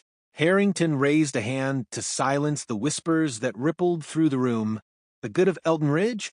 You poisoned your own brother, a king beloved by his people, and brought this kingdom to the brink of ruin. Is that what you call good?" William's jaw tightened, but he said nothing. "Let us begin with the evidence," Harrington continued. He held up Emma's letter, the damning testimony that had sparked the rebellion. "This document, written by Emma, a former servant of the late King Edward, details the plot to administer poison under your orders." The council members and onlookers leaned forward as the letter was read aloud. Gasps and murmurs filled the room as the words painted a vivid picture of betrayal. William's expression darkened, his defiance flickering as the truth laid bare his treachery. Harrington turned to the crowd. "We have more than the letter. Witnesses have come forward, servants, guards, and even members of this court, who attest to the king's reckless spending, abuse of power, and indifference to the suffering of his people." One by one, witnesses stepped forward. A former guard testified about William's orders to silence dissent. A merchant spoke of crippling taxes that had destroyed livelihoods. A counselor recounted the king's dismissive attitude toward matters of state. Each testimony chipped away at William's defense, leaving little doubt of his guilt. When it was Emma's turn to speak, the room fell silent. She entered hesitantly, her face pale but determined. Standing before the council, she recounted everything: the conversations with William, the poison he had supplied, and the promises he had made. Her voice trembled at times, but the truth she revealed was undeniable. "I thought I was securing a better future for myself," she said, tears streaming down her face. "But all I did was betray a man who trusted me and a kingdom that deserved better."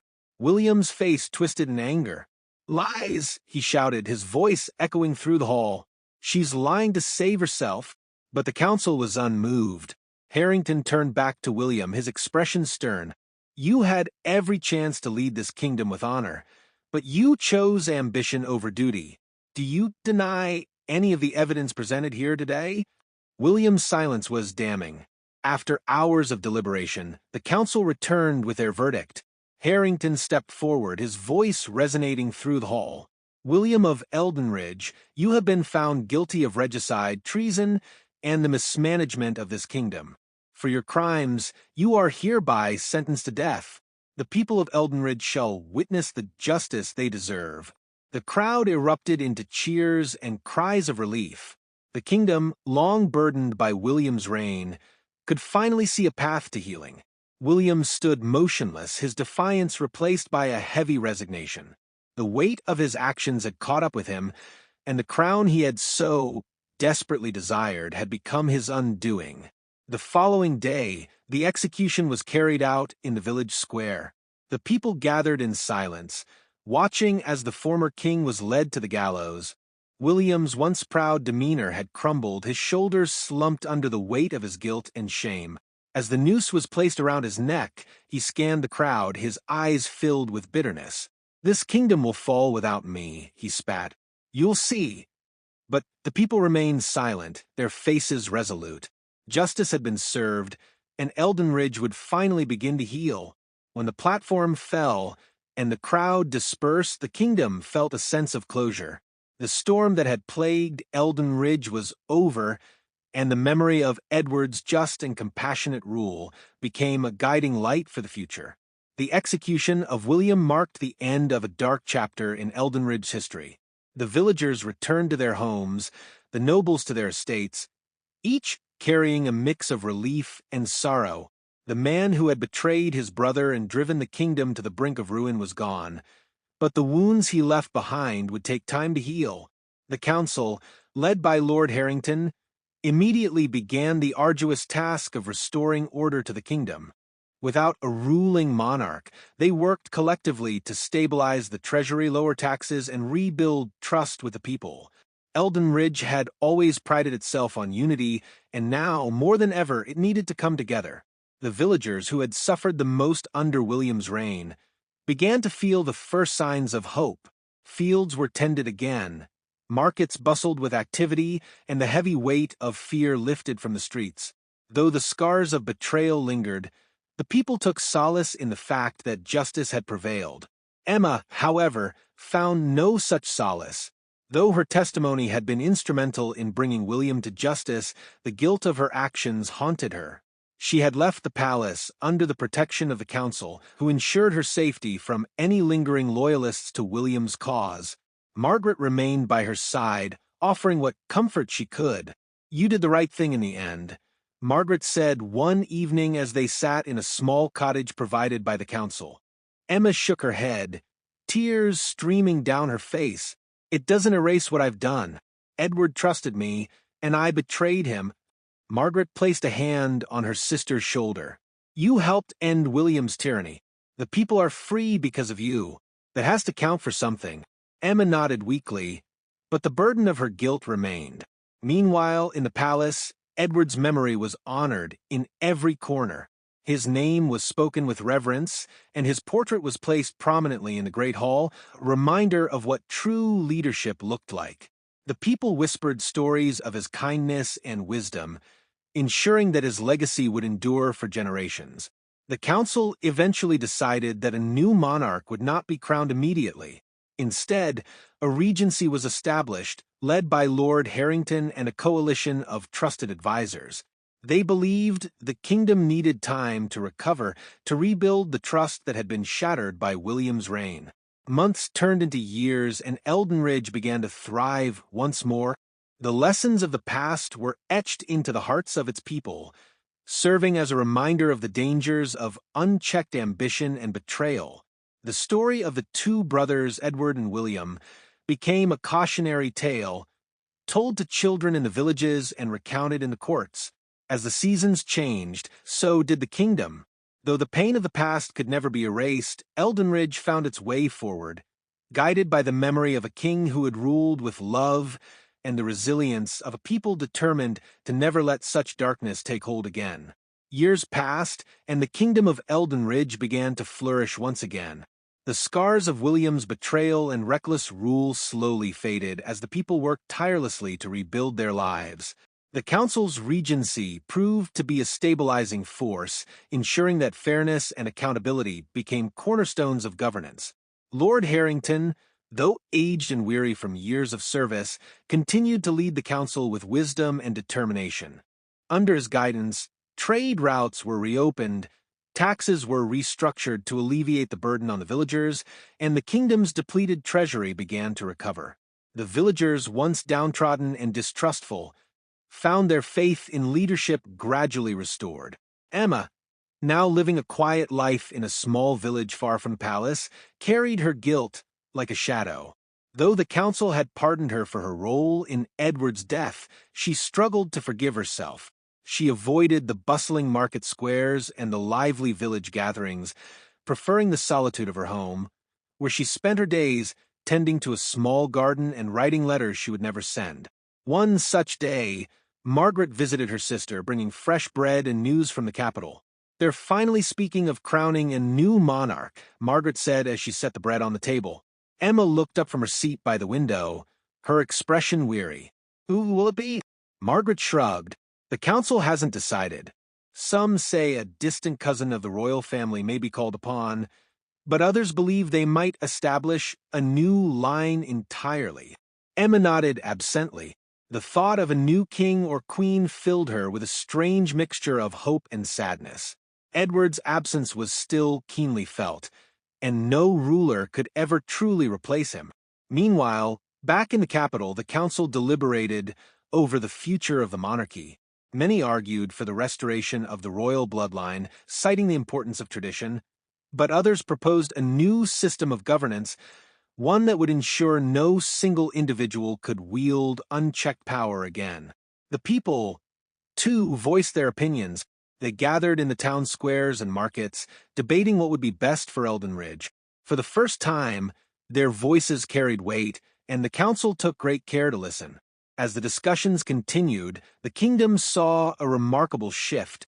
Villagers began forming committees to address local issues, and merchants collaborated to stabilize trade without waiting for royal decrees. Eldenridge was no longer solely dependent on its rulers. The people were beginning to take ownership of their destiny.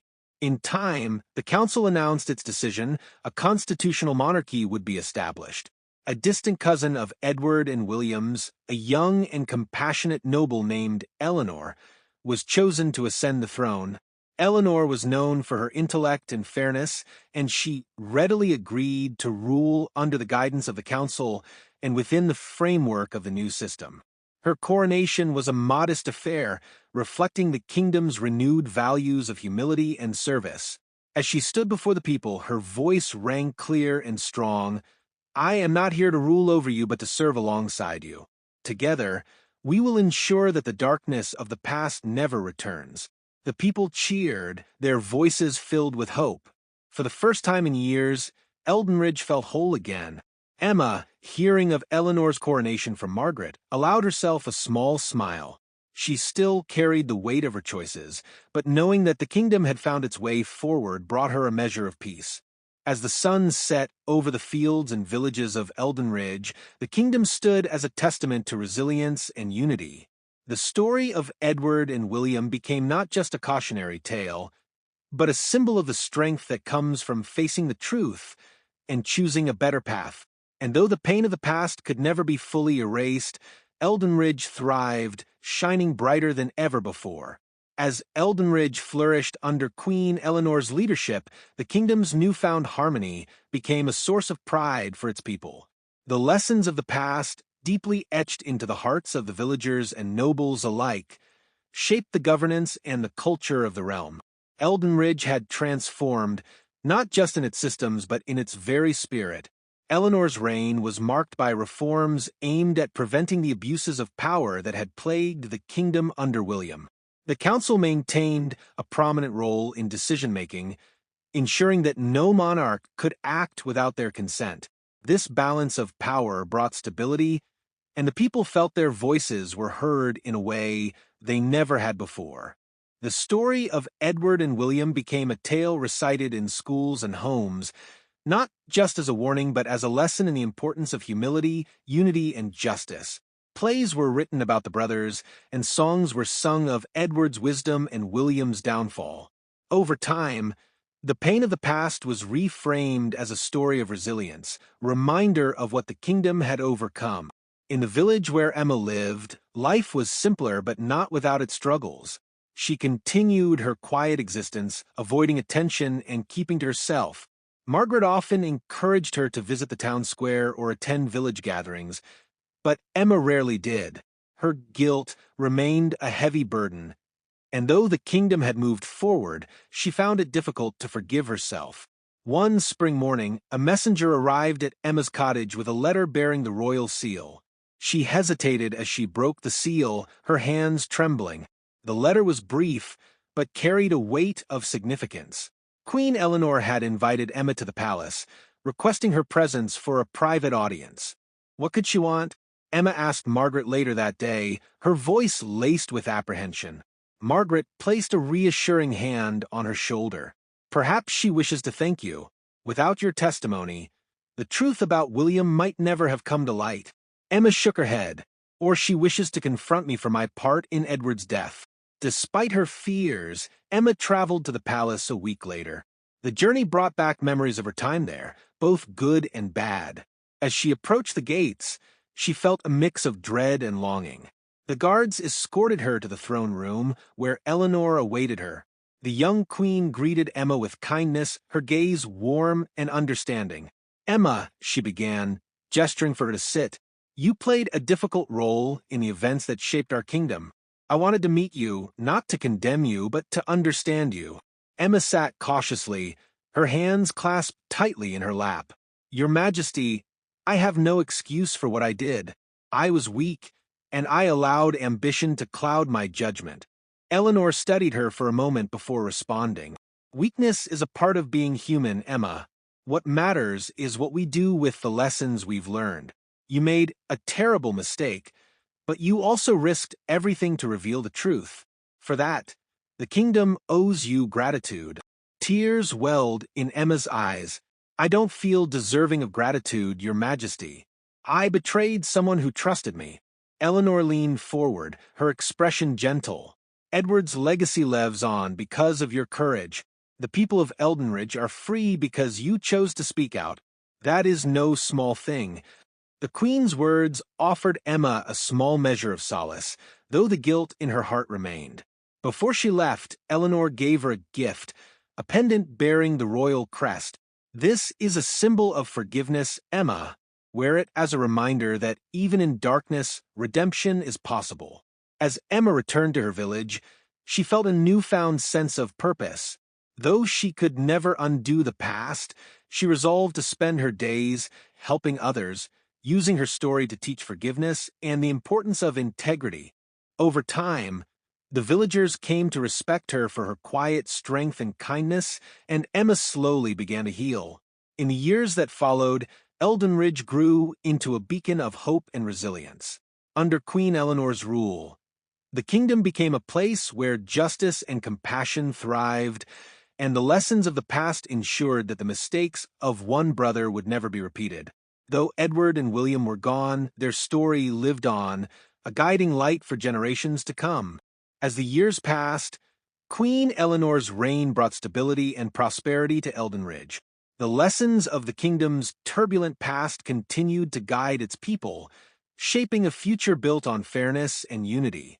Villages flourished, trade routes expanded, and the once broken trust between the crown and the people was steadily rebuilt.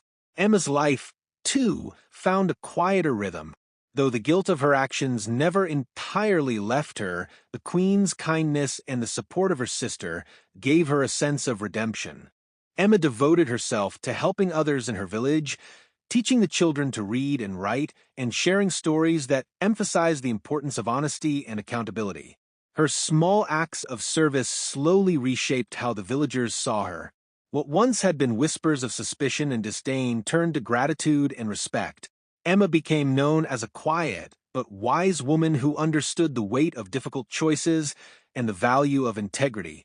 In the palace, Eleanor continued to honor the legacy of Edward, whose portrait hung prominently in the Great Hall. She often reflected on the story of the two brothers, using it as a moral compass for her decisions. Whenever conflicts arose, she reminded herself of Edward's fairness and William's downfall, striving always to lead with compassion and justice. One day, While reviewing petitions in the council chamber, Eleanor paused over a request from a small village near the eastern border. The villagers had written to request the construction of a school, noting that many children had no access to education. "This is long overdue," Eleanor said, looking up at her advisors. "We will provide the resources they need."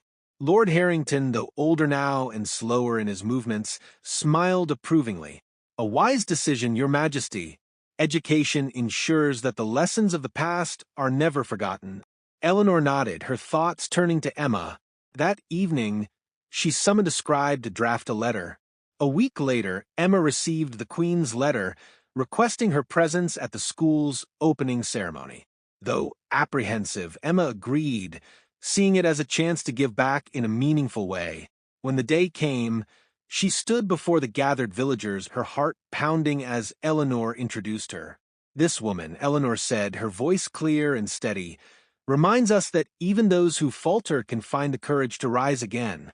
Her story is one of redemption and service, and her contributions will guide the future of this community." Emma stepped forward, her voice trembling but sincere. "I have made mistakes," she began, her gaze sweeping over the crowd. "But mistakes are not the end. They are lessons, and it is my hope that the children who learn here will grow to be wiser and kinder than we were." The crowd erupted into applause, and for the first time in years, Emma felt a sense of peace. She had found her place, not as the woman who had once betrayed a king, but as someone who had learned from her errors and chosen to make amends. The school became a beacon of hope for the village, a symbol of the kingdom's commitment to learning from its past. As the children filled its halls with laughter and curiosity, Eldenridge took another step forward, ensuring that the future would be brighter than its darkest days. The kingdom thrived under Eleanor's guidance, and the people, united by the lessons of Edward and William, forged a legacy of resilience and integrity. Though the story of the two brothers remained a cautionary tale, it was also a testament to the strength that comes from choosing hope over despair and justice over ambition. As the school in the eastern village thrived, its influence began to ripple across Eldenridge. More villages petitioned for schools, and Queen Eleanor, inspired by the success, made education a cornerstone of her reign. These schools did more than teach reading and arithmetic. They shared the stories and lessons of Eldenridge's history, ensuring that the mistakes of the past would not be repeated. Emma's role grew over the years. Though she initially worked quietly in the background, the villagers began to see her as a source of wisdom. Her humility and dedication earned her their respect, and she became a mentor to many of the children who attended the school. She shared her story openly, not to seek sympathy, but to teach the value of integrity, courage, and redemption. One day, Queen Eleanor visited the eastern village again, this time unannounced. She found Emma in the schoolhouse, surrounded by children eagerly reciting their lessons. Watching the scene, Eleanor felt a swell of pride, not just for the progress of the kingdom, but for the remarkable transformation of the woman before her. When the lesson ended, Emma noticed the Queen standing quietly at the back of the room. She curtsied, a faint smile on her face. "Your Majesty," she said, her voice steady but warm, "I didn't expect you." Eleanor stepped forward, her gaze filled with kindness. "I wanted to see how the school was doing," she replied, looking around the room, "and it seems I found it in excellent hands." Emma flushed slightly but nodded. "The children are eager to learn. They give me hope for the future." Eleanor gestured for Emma to walk with her outside, where they strolled through the village. The Queen admired the thriving market, the well-tended homes, and the air of optimism that seemed to permeate the community. "You've done more for this village than you realize," Eleanor said after a moment. "Your courage to face your mistakes and choose a better path is a lesson not just for these children, but for the entire kingdom." Emma hesitated, her gaze falling to the ground. "I still carry the weight of what I did, Your Majesty. That's something I'll never be free of. And that is why you are stronger than most," Eleanor said firmly. "You don't seek to forget your past, but to honor it by doing better. That is the mark of true redemption." The two women stood in silence for a moment, the breeze carrying the faint laughter of children from the schoolhouse. For Emma, Eleanor's words were a balm, a reminder that her journey, though painful, had led to something meaningful. In the years that followed, Eldenridge continued to grow and flourish. Villages across the kingdom thrived, their schools bustling with children eager to learn. The people, united by shared purpose and guided by Eleanor's wisdom, built a society founded on justice and compassion.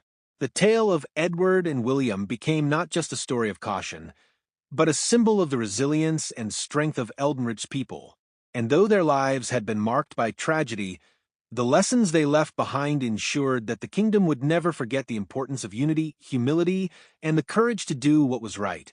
As the sun set over Eldenridge, casting golden light across its fields and villages, the kingdom stood as a testament to the power of redemption and the enduring hope for a brighter future. As the years passed, Eldenridge evolved into a beacon of hope and resilience, its people carrying forward the lessons of the past with unwavering resolve. The kingdom's transformation was evident not only in its thriving villages, but also in the relationships between its people and their leaders. Under Queen Eleanor's reign, governance became a shared responsibility, with the council and the villagers working together to ensure prosperity and justice. Emma's role in the eastern village grew beyond the school. She became a trusted advisor to the village leaders, helping them mediate disputes, organize community projects, and establish trade relationships with neighboring villages. Though she still carried the weight of her past, she channeled that guilt into serving others, striving to make amends for her part in Eldenridge's darkest days. One day, as Emma was teaching a group of children about the history of the kingdom, a young girl raised her hand. "Miss Emma," she asked, her wide eyes filled with curiosity, "why do we study the story of King Edward and King William so much?" Emma paused, considering her response carefully. "Because their story teaches us important lessons," she said gently. "It shows us how ambition and envy can destroy even the strongest bonds, but it also reminds us of the power of forgiveness and the courage it takes to face the truth." The girl nodded thoughtfully, and the class continued, but Emma couldn't help reflecting on her own words. Though Edward and William were no longer alive, their legacy lived on, not just in the cautionary tale of their lives, but in the strength of the kingdom they had shaped, even through their flaws. In the capital, Queen Eleanor worked tirelessly to ensure that the monarchy would never again become a symbol of unchecked power. She often consulted with the council and traveled across Eldenridge to listen to her people's needs. Her humility and dedication earned her widespread admiration, and she became known as Eleanor the Just. On one of her visits to the eastern village, Eleanor called for a gathering in the town square. Emma, standing among the villagers, watched as the queen addressed the crowd with her characteristic poise. "Eldenridge has endured much," Eleanor began, her voice carrying across the square.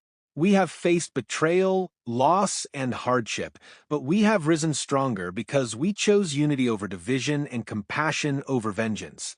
This kingdom is not just the sum of its rulers, it is all of you, the people who give it life and meaning." The crowd erupted into applause, and Emma felt a swell of pride, not just for the queen, but for the kingdom itself. She had once thought of herself as a shadow in Eldenridge's history, but now she saw herself as part of its light, a small but significant thread in the fabric of its story. As the seasons turned, Eldenridge's prosperity continued to grow. The schools established across the kingdom produced scholars, leaders, and visionaries who carried forward the values of justice and compassion. The villagers worked together to improve their communities, and the bonds between the people and their leaders grew stronger with each passing year. Emma lived out her days in the eastern village, surrounded by friends, children, and a community that had come to see her not as a woman defined by her mistakes, but as someone who had chosen to rise above them. Her story, like that of Edward and William, became a lesson for future generations, a testament to the power of redemption and the enduring hope for a better future. And so, as the sun set over Eldenridge, painting the fields and forests in hues of gold and amber, the kingdom stood as a shining example of resilience, unity, and the strength that comes from learning from the past. The tale of the two brothers lived on, not as a story of tragedy, but as a reminder that even in the darkest times, there is always a path to redemption and light.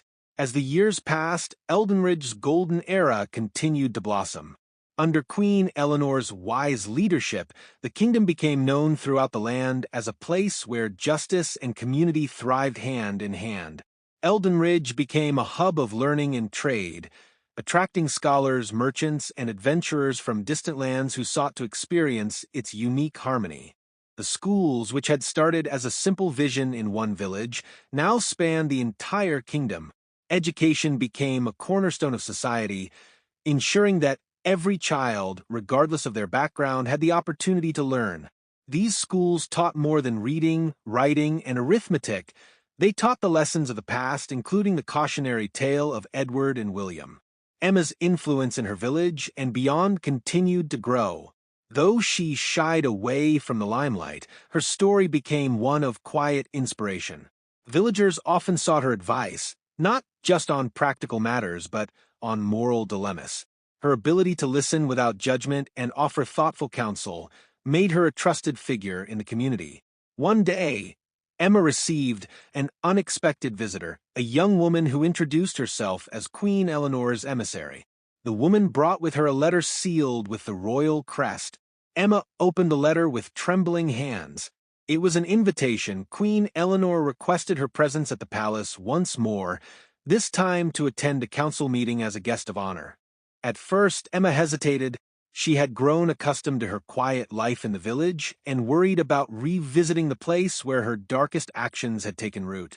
But Margaret, always her voice of encouragement, urged her to go. "This is a chance to show the kingdom how far you've come," Margaret said. "And to prove that redemption is not just a word, it's a way of life." Emma traveled to the capital for the first time in years. The sight of the bustling streets and the grand palace stirred a mix of emotions in her: nostalgia, guilt, and an unexpected sense of pride. She was welcomed warmly by the queen, who greeted her as an old friend. "You've done more for Eldenridge than you realize," Eleanor said during a private conversation.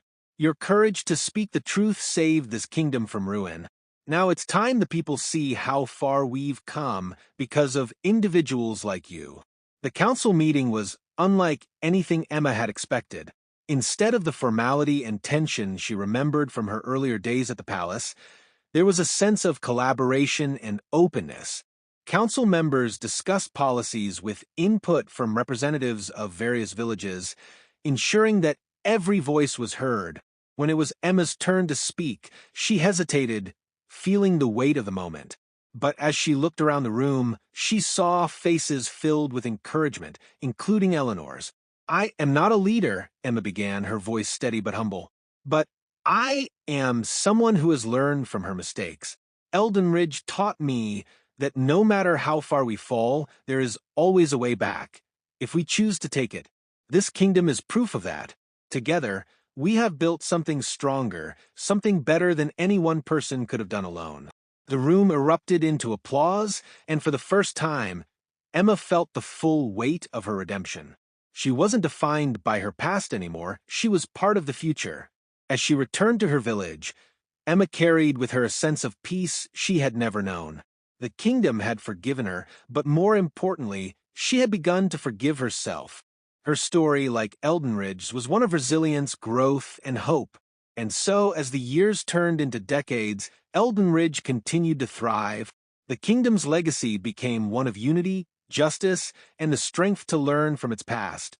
Edward's wisdom, William's cautionary tale, and Eleanor's vision all wove together into a tapestry of triumph over adversity.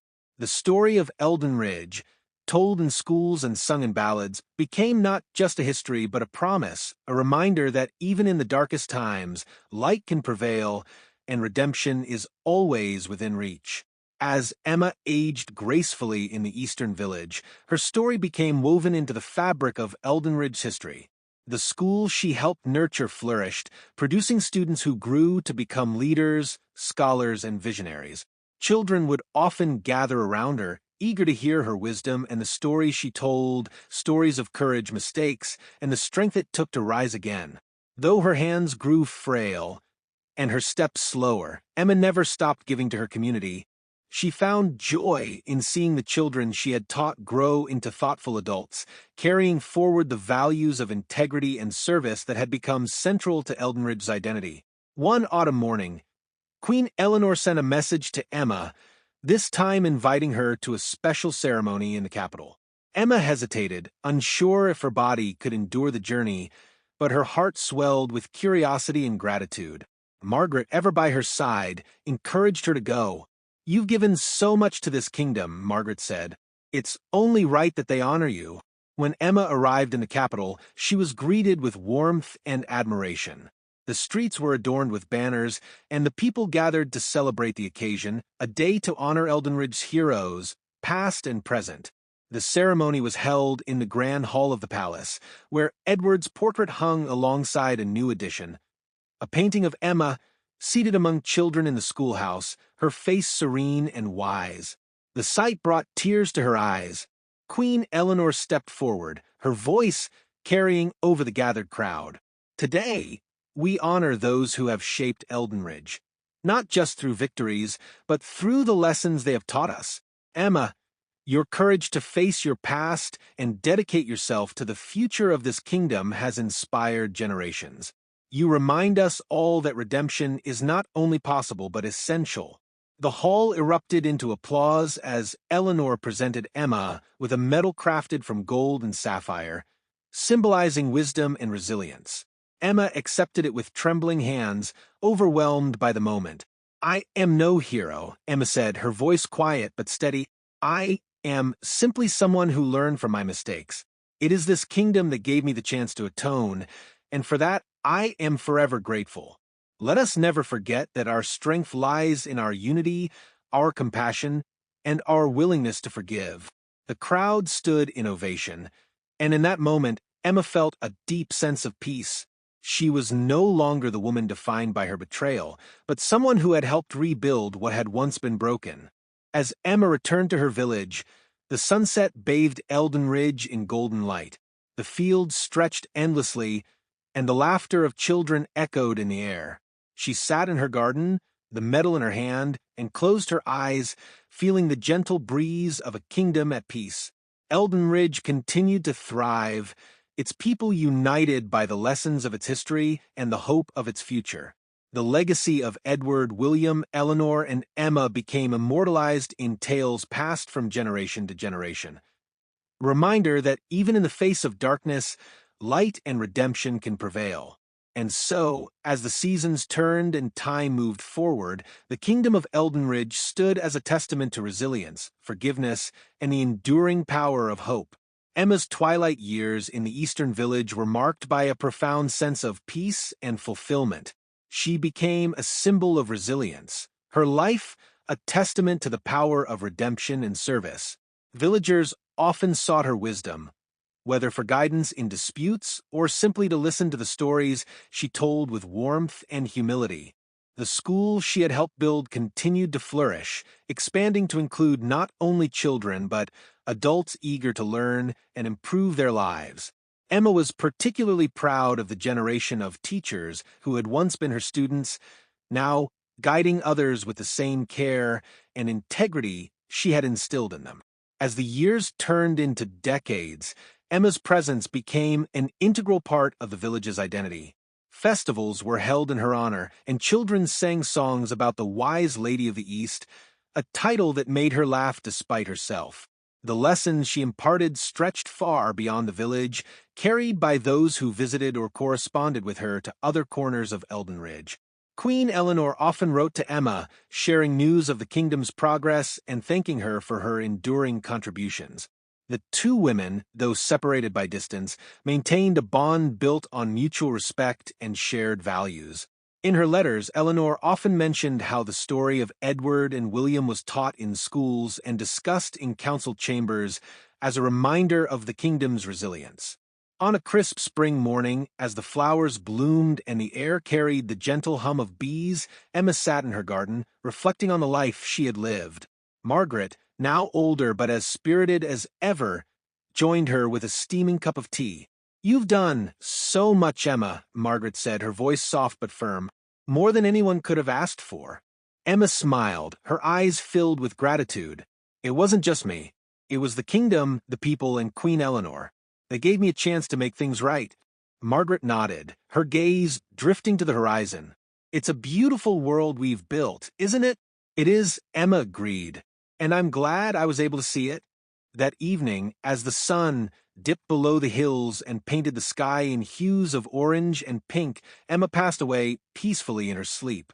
Her face bore a serene expression, as if she had found the ultimate peace she had sought for so long. News of her passing spread quickly, and the entire kingdom mourned. Queen Eleanor declared a day of remembrance, and villagers from across Eldenridge gathered to celebrate Emma's life. Her contributions were recounted with reverence, her story a reminder of the strength it took to face one's mistakes and transform them into a legacy of hope. A statue was erected in the eastern village in her honor, depicting her seated on a bench, a book in one hand and her other extended toward a child. Below the statue, an inscription read, "To Emma, who taught us that redemption is the greatest lesson of all." Years turned into centuries, and Eldenridge continued to prosper, its people united by the values of justice, compassion, and integrity. The story of Edward, William, and Emma became a cherished part of the kingdom's history, passed down through generations as a beacon of wisdom. And so, the kingdom stood as a testament to the enduring power of forgiveness, resilience, and hope, a legacy that would never be forgotten. As time continued its steady march, Eldenridge became the epitome of resilience and unity. The story of its trials and triumphs was carried forward, taught not only in schools but shared during festivals and gatherings, ensuring that the lessons of the past were never forgotten. The kingdom's prosperity expanded beyond its borders, and neighboring realms sought to emulate its governance, forging alliances and friendships that strengthened the region. Queen Eleanor, now older but as sharp and compassionate as ever, reflected on her reign. Her efforts to rebuild Eldenridge had borne fruit, but she knew that true leadership was about preparing the kingdom for the future. She began mentoring younger leaders, instilling in them the values that had guided her rule: justice, humility, and service to the people. The council continued to play a central role in governance, ensuring that the voices of the villages were heard. Representatives from every corner of the kingdom gathered regularly to discuss policies, resolve disputes, and share innovations. The system of shared leadership became a hallmark of Eldenridge, a model of balance and cooperation. In the eastern village, the statue of Emma became a beloved landmark. Visitors came from far and wide to see it, leaving flowers and messages of gratitude at its base. The school she had helped create continued to thrive, producing generations of scholars, artists, and leaders who carried her teachings into the world. Margaret, now in her twilight years, often sat by the statue, sharing stories of her sister with curious children. Emma wasn't perfect, she would say, her voice warm and full of affection, but she showed us that even the biggest mistakes can lead to the greatest lessons. One such child, a bright-eyed boy named Thomas, became fascinated by Emma's story. He often lingered after school, asking Margaret questions about her sister's life and the events that had shaped the kingdom. "Do you think Emma ever forgave herself?" he asked one day, his voice thoughtful. Margaret smiled, her gaze distant. "I think she did in her own way. But more importantly, she spent her life making sure others didn't have to carry the burden she did. That's what made her special." As the seasons turned, Eldenridge continued to grow and adapt. The values forged during its most difficult times became the foundation of its enduring legacy. Festivals celebrating unity and resilience became annual traditions, drawing people together to honor the past while looking toward the future. Queen Eleanor, recognizing the importance of preserving history, commissioned a grand library to be built in the capital. Named the Library of Eldenridge, it housed not only books and scrolls, but also artifacts and portraits of those who had shaped the kingdom's journey. Among them was a section dedicated to Edward, William, and Emma, a poignant reminder of the highs and lows that had defined Eldenridge's history. In her final years, Eleanor wrote a memoir detailing her experiences and the lessons she had learned. It became a cherished text, read by leaders and citizens alike, a testament to the strength of the kingdom and the importance of learning from one's past. When Queen Eleanor passed peacefully in her sleep, much like Emma before her, the entire kingdom mourned. Her successor, a young monarch she had mentored for years, vowed to honor her legacy and continue building on the foundation she had laid. The kingdom of Eldenridge stood as a beacon of hope and unity, a testament to the strength that comes from facing adversity with courage and compassion. Its people, bound by shared history and values, carried forward the lessons of Edward, William, Eleanor, and Emma, ensuring that their legacy would endure for generations to come. And so, as the sun set over the hills and valleys of Eldenridge, casting its golden light on the fields and villages below, the kingdom remained a shining example of what humanity could achieve when it chose forgiveness, resilience, and hope over division and despair. Decades turned into centuries, and Eldenridge evolved into a thriving, enduring kingdom renowned for its culture, wisdom, and justice. The lessons learned from its turbulent past were etched into the kingdom's very fabric, ensuring that the mistakes of one era would not be repeated in another. The Library of Eldenridge became the heart of the kingdom's intellectual and cultural life. Its halls were filled with scholars and learners, and its archives grew to encompass the history, art, and philosophy of not only Eldenridge but the entire region. The section dedicated to Edward, William, Eleanor, and Emma remained a centerpiece, visited by citizens and foreign travelers alike. It was a place where people came to reflect on the power of redemption, the perils of ambition, and the strength of unity.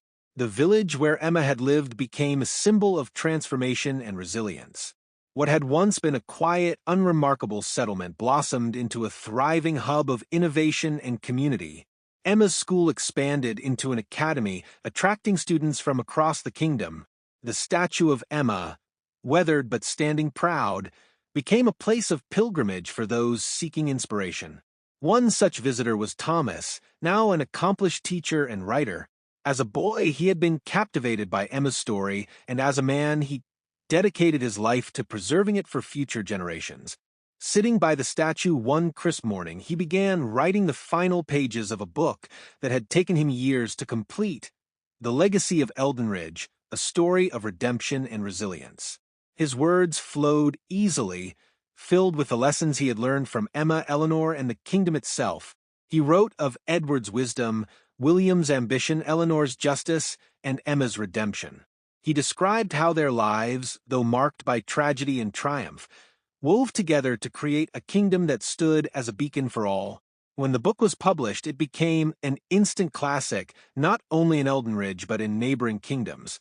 It was read in schools, discussed in councils, and carried by travelers who spread its message far and wide. Thomas's work ensured that the stories of the two brothers and the women who shaped their legacy would never fade from memory. As time marched on, the kingdom of Eldenridge continued to adapt and thrive. New generations of leaders emerged, each carrying forward the lessons of the past while facing the challenges of the future. The council evolved into a more democratic body, with representatives elected by the people, ensuring that every voice was heard. The Library of Eldenridge expanded, becoming a global institution that drew scholars from distant lands. Its archives were updated to include the works of new thinkers, artists, and historians who built on the foundation laid by their predecessors. Among the most cherished items in its collection was Thomas's book, preserved in a place of honor. The story of Edward, William, Eleanor, and Emma lived on, not just as a tale of a kingdom's trials and triumphs, but as a reminder of the choices that define us. It was a story of ambition and redemption, betrayal and forgiveness, and the enduring power of unity. It taught that even in the darkest times, light could prevail, and that the strength of a kingdom lies not in its rulers but in its people. And so, as the centuries unfolded, Eldenridge remained a shining example of what could be achieved when history's lessons were embraced, and the mistakes of the past were met with courage, wisdom, and hope. Its fields, villages, and cities thrived under the golden glow of unity, ensuring that its legacy would endure for generations yet to come. As Eldenridge continued its journey through time, The kingdom became a model of resilience and unity across the lands. The values instilled during its most challenging eras were passed down from generation to generation, shaping its people and their relationships with one another. Eldenridge was no longer just a kingdom, it was a beacon of hope, admired by neighboring realms for its ability to learn from its past and build a brighter future. In the eastern village, Emma's legacy thrived alongside the village itself. The academy named in her honor expanded, with scholars from faraway regions coming to study its teachings. The village became a hub for intellectual and cultural exchange, hosting annual festivals celebrating learning, unity, and the indomitable spirit of the kingdom. The festival featured reenactments of the stories of Edward and William, reminding everyone of the lessons learned from the past. One spring, Queen Eleanor's successor, King Alden, visited the eastern village to commemorate the opening of a new wing at the academy. Standing beneath Emma's statue, King Alden addressed the crowd. Eldenridge is what it is today because of those who had the courage to face the truth, to make amends, and to serve with humility. Emma, like Edward and Eleanor, taught us that no mistake is too great to overcome, and no ambition is worth sacrificing the bonds that unite us. Among the crowd was Thomas, now an elder statesman and the author of many beloved works about Eldenridge's history. He sat near the front, listening with pride as King Alden spoke. Beside him were some of the children he had mentored, many of whom had grown into influential figures in their own right. Thomas had lived to see the kingdom thrive and had dedicated his life to ensuring its stories continued to inspire. In the capital, the Library of Eldenridge remained a treasured institution. It hosted regular exhibitions and discussions, where people of all ages gathered to learn and reflect. The library's most visited section remained the one dedicated to Edward, William, Eleanor, and Emma, a space that symbolized both caution and hope. As Eldenridge grew, its leaders never forgot the importance of history. Every ruler, council member, and teacher emphasized the lessons of the past, ensuring that the values of justice, unity, and humility endured. The story of the two brothers, Edward's compassion and wisdom, William's ambition and fall, Eleanor's justice, and Emma's redemption became not only a source of inspiration but a foundation upon which the kingdom continued to build. By the time Eldenridge reached its tricentennial celebration, it was no longer defined by its struggles but by its triumphs. The entire kingdom gathered for the grand event, which was held in the capital. A parade wound through the streets, ending at the Library of Eldenridge, where King Alden delivered a powerful speech. "This kingdom stands today because of the choices made by those before us," he said, his voice steady and proud. "Their mistakes, their sacrifices, and their courage have shaped us, and it is our responsibility to carry their legacy forward, to ensure that Eldenridge remains a place of justice, unity, and hope." The crowd erupted into cheers, their voices echoing through the city.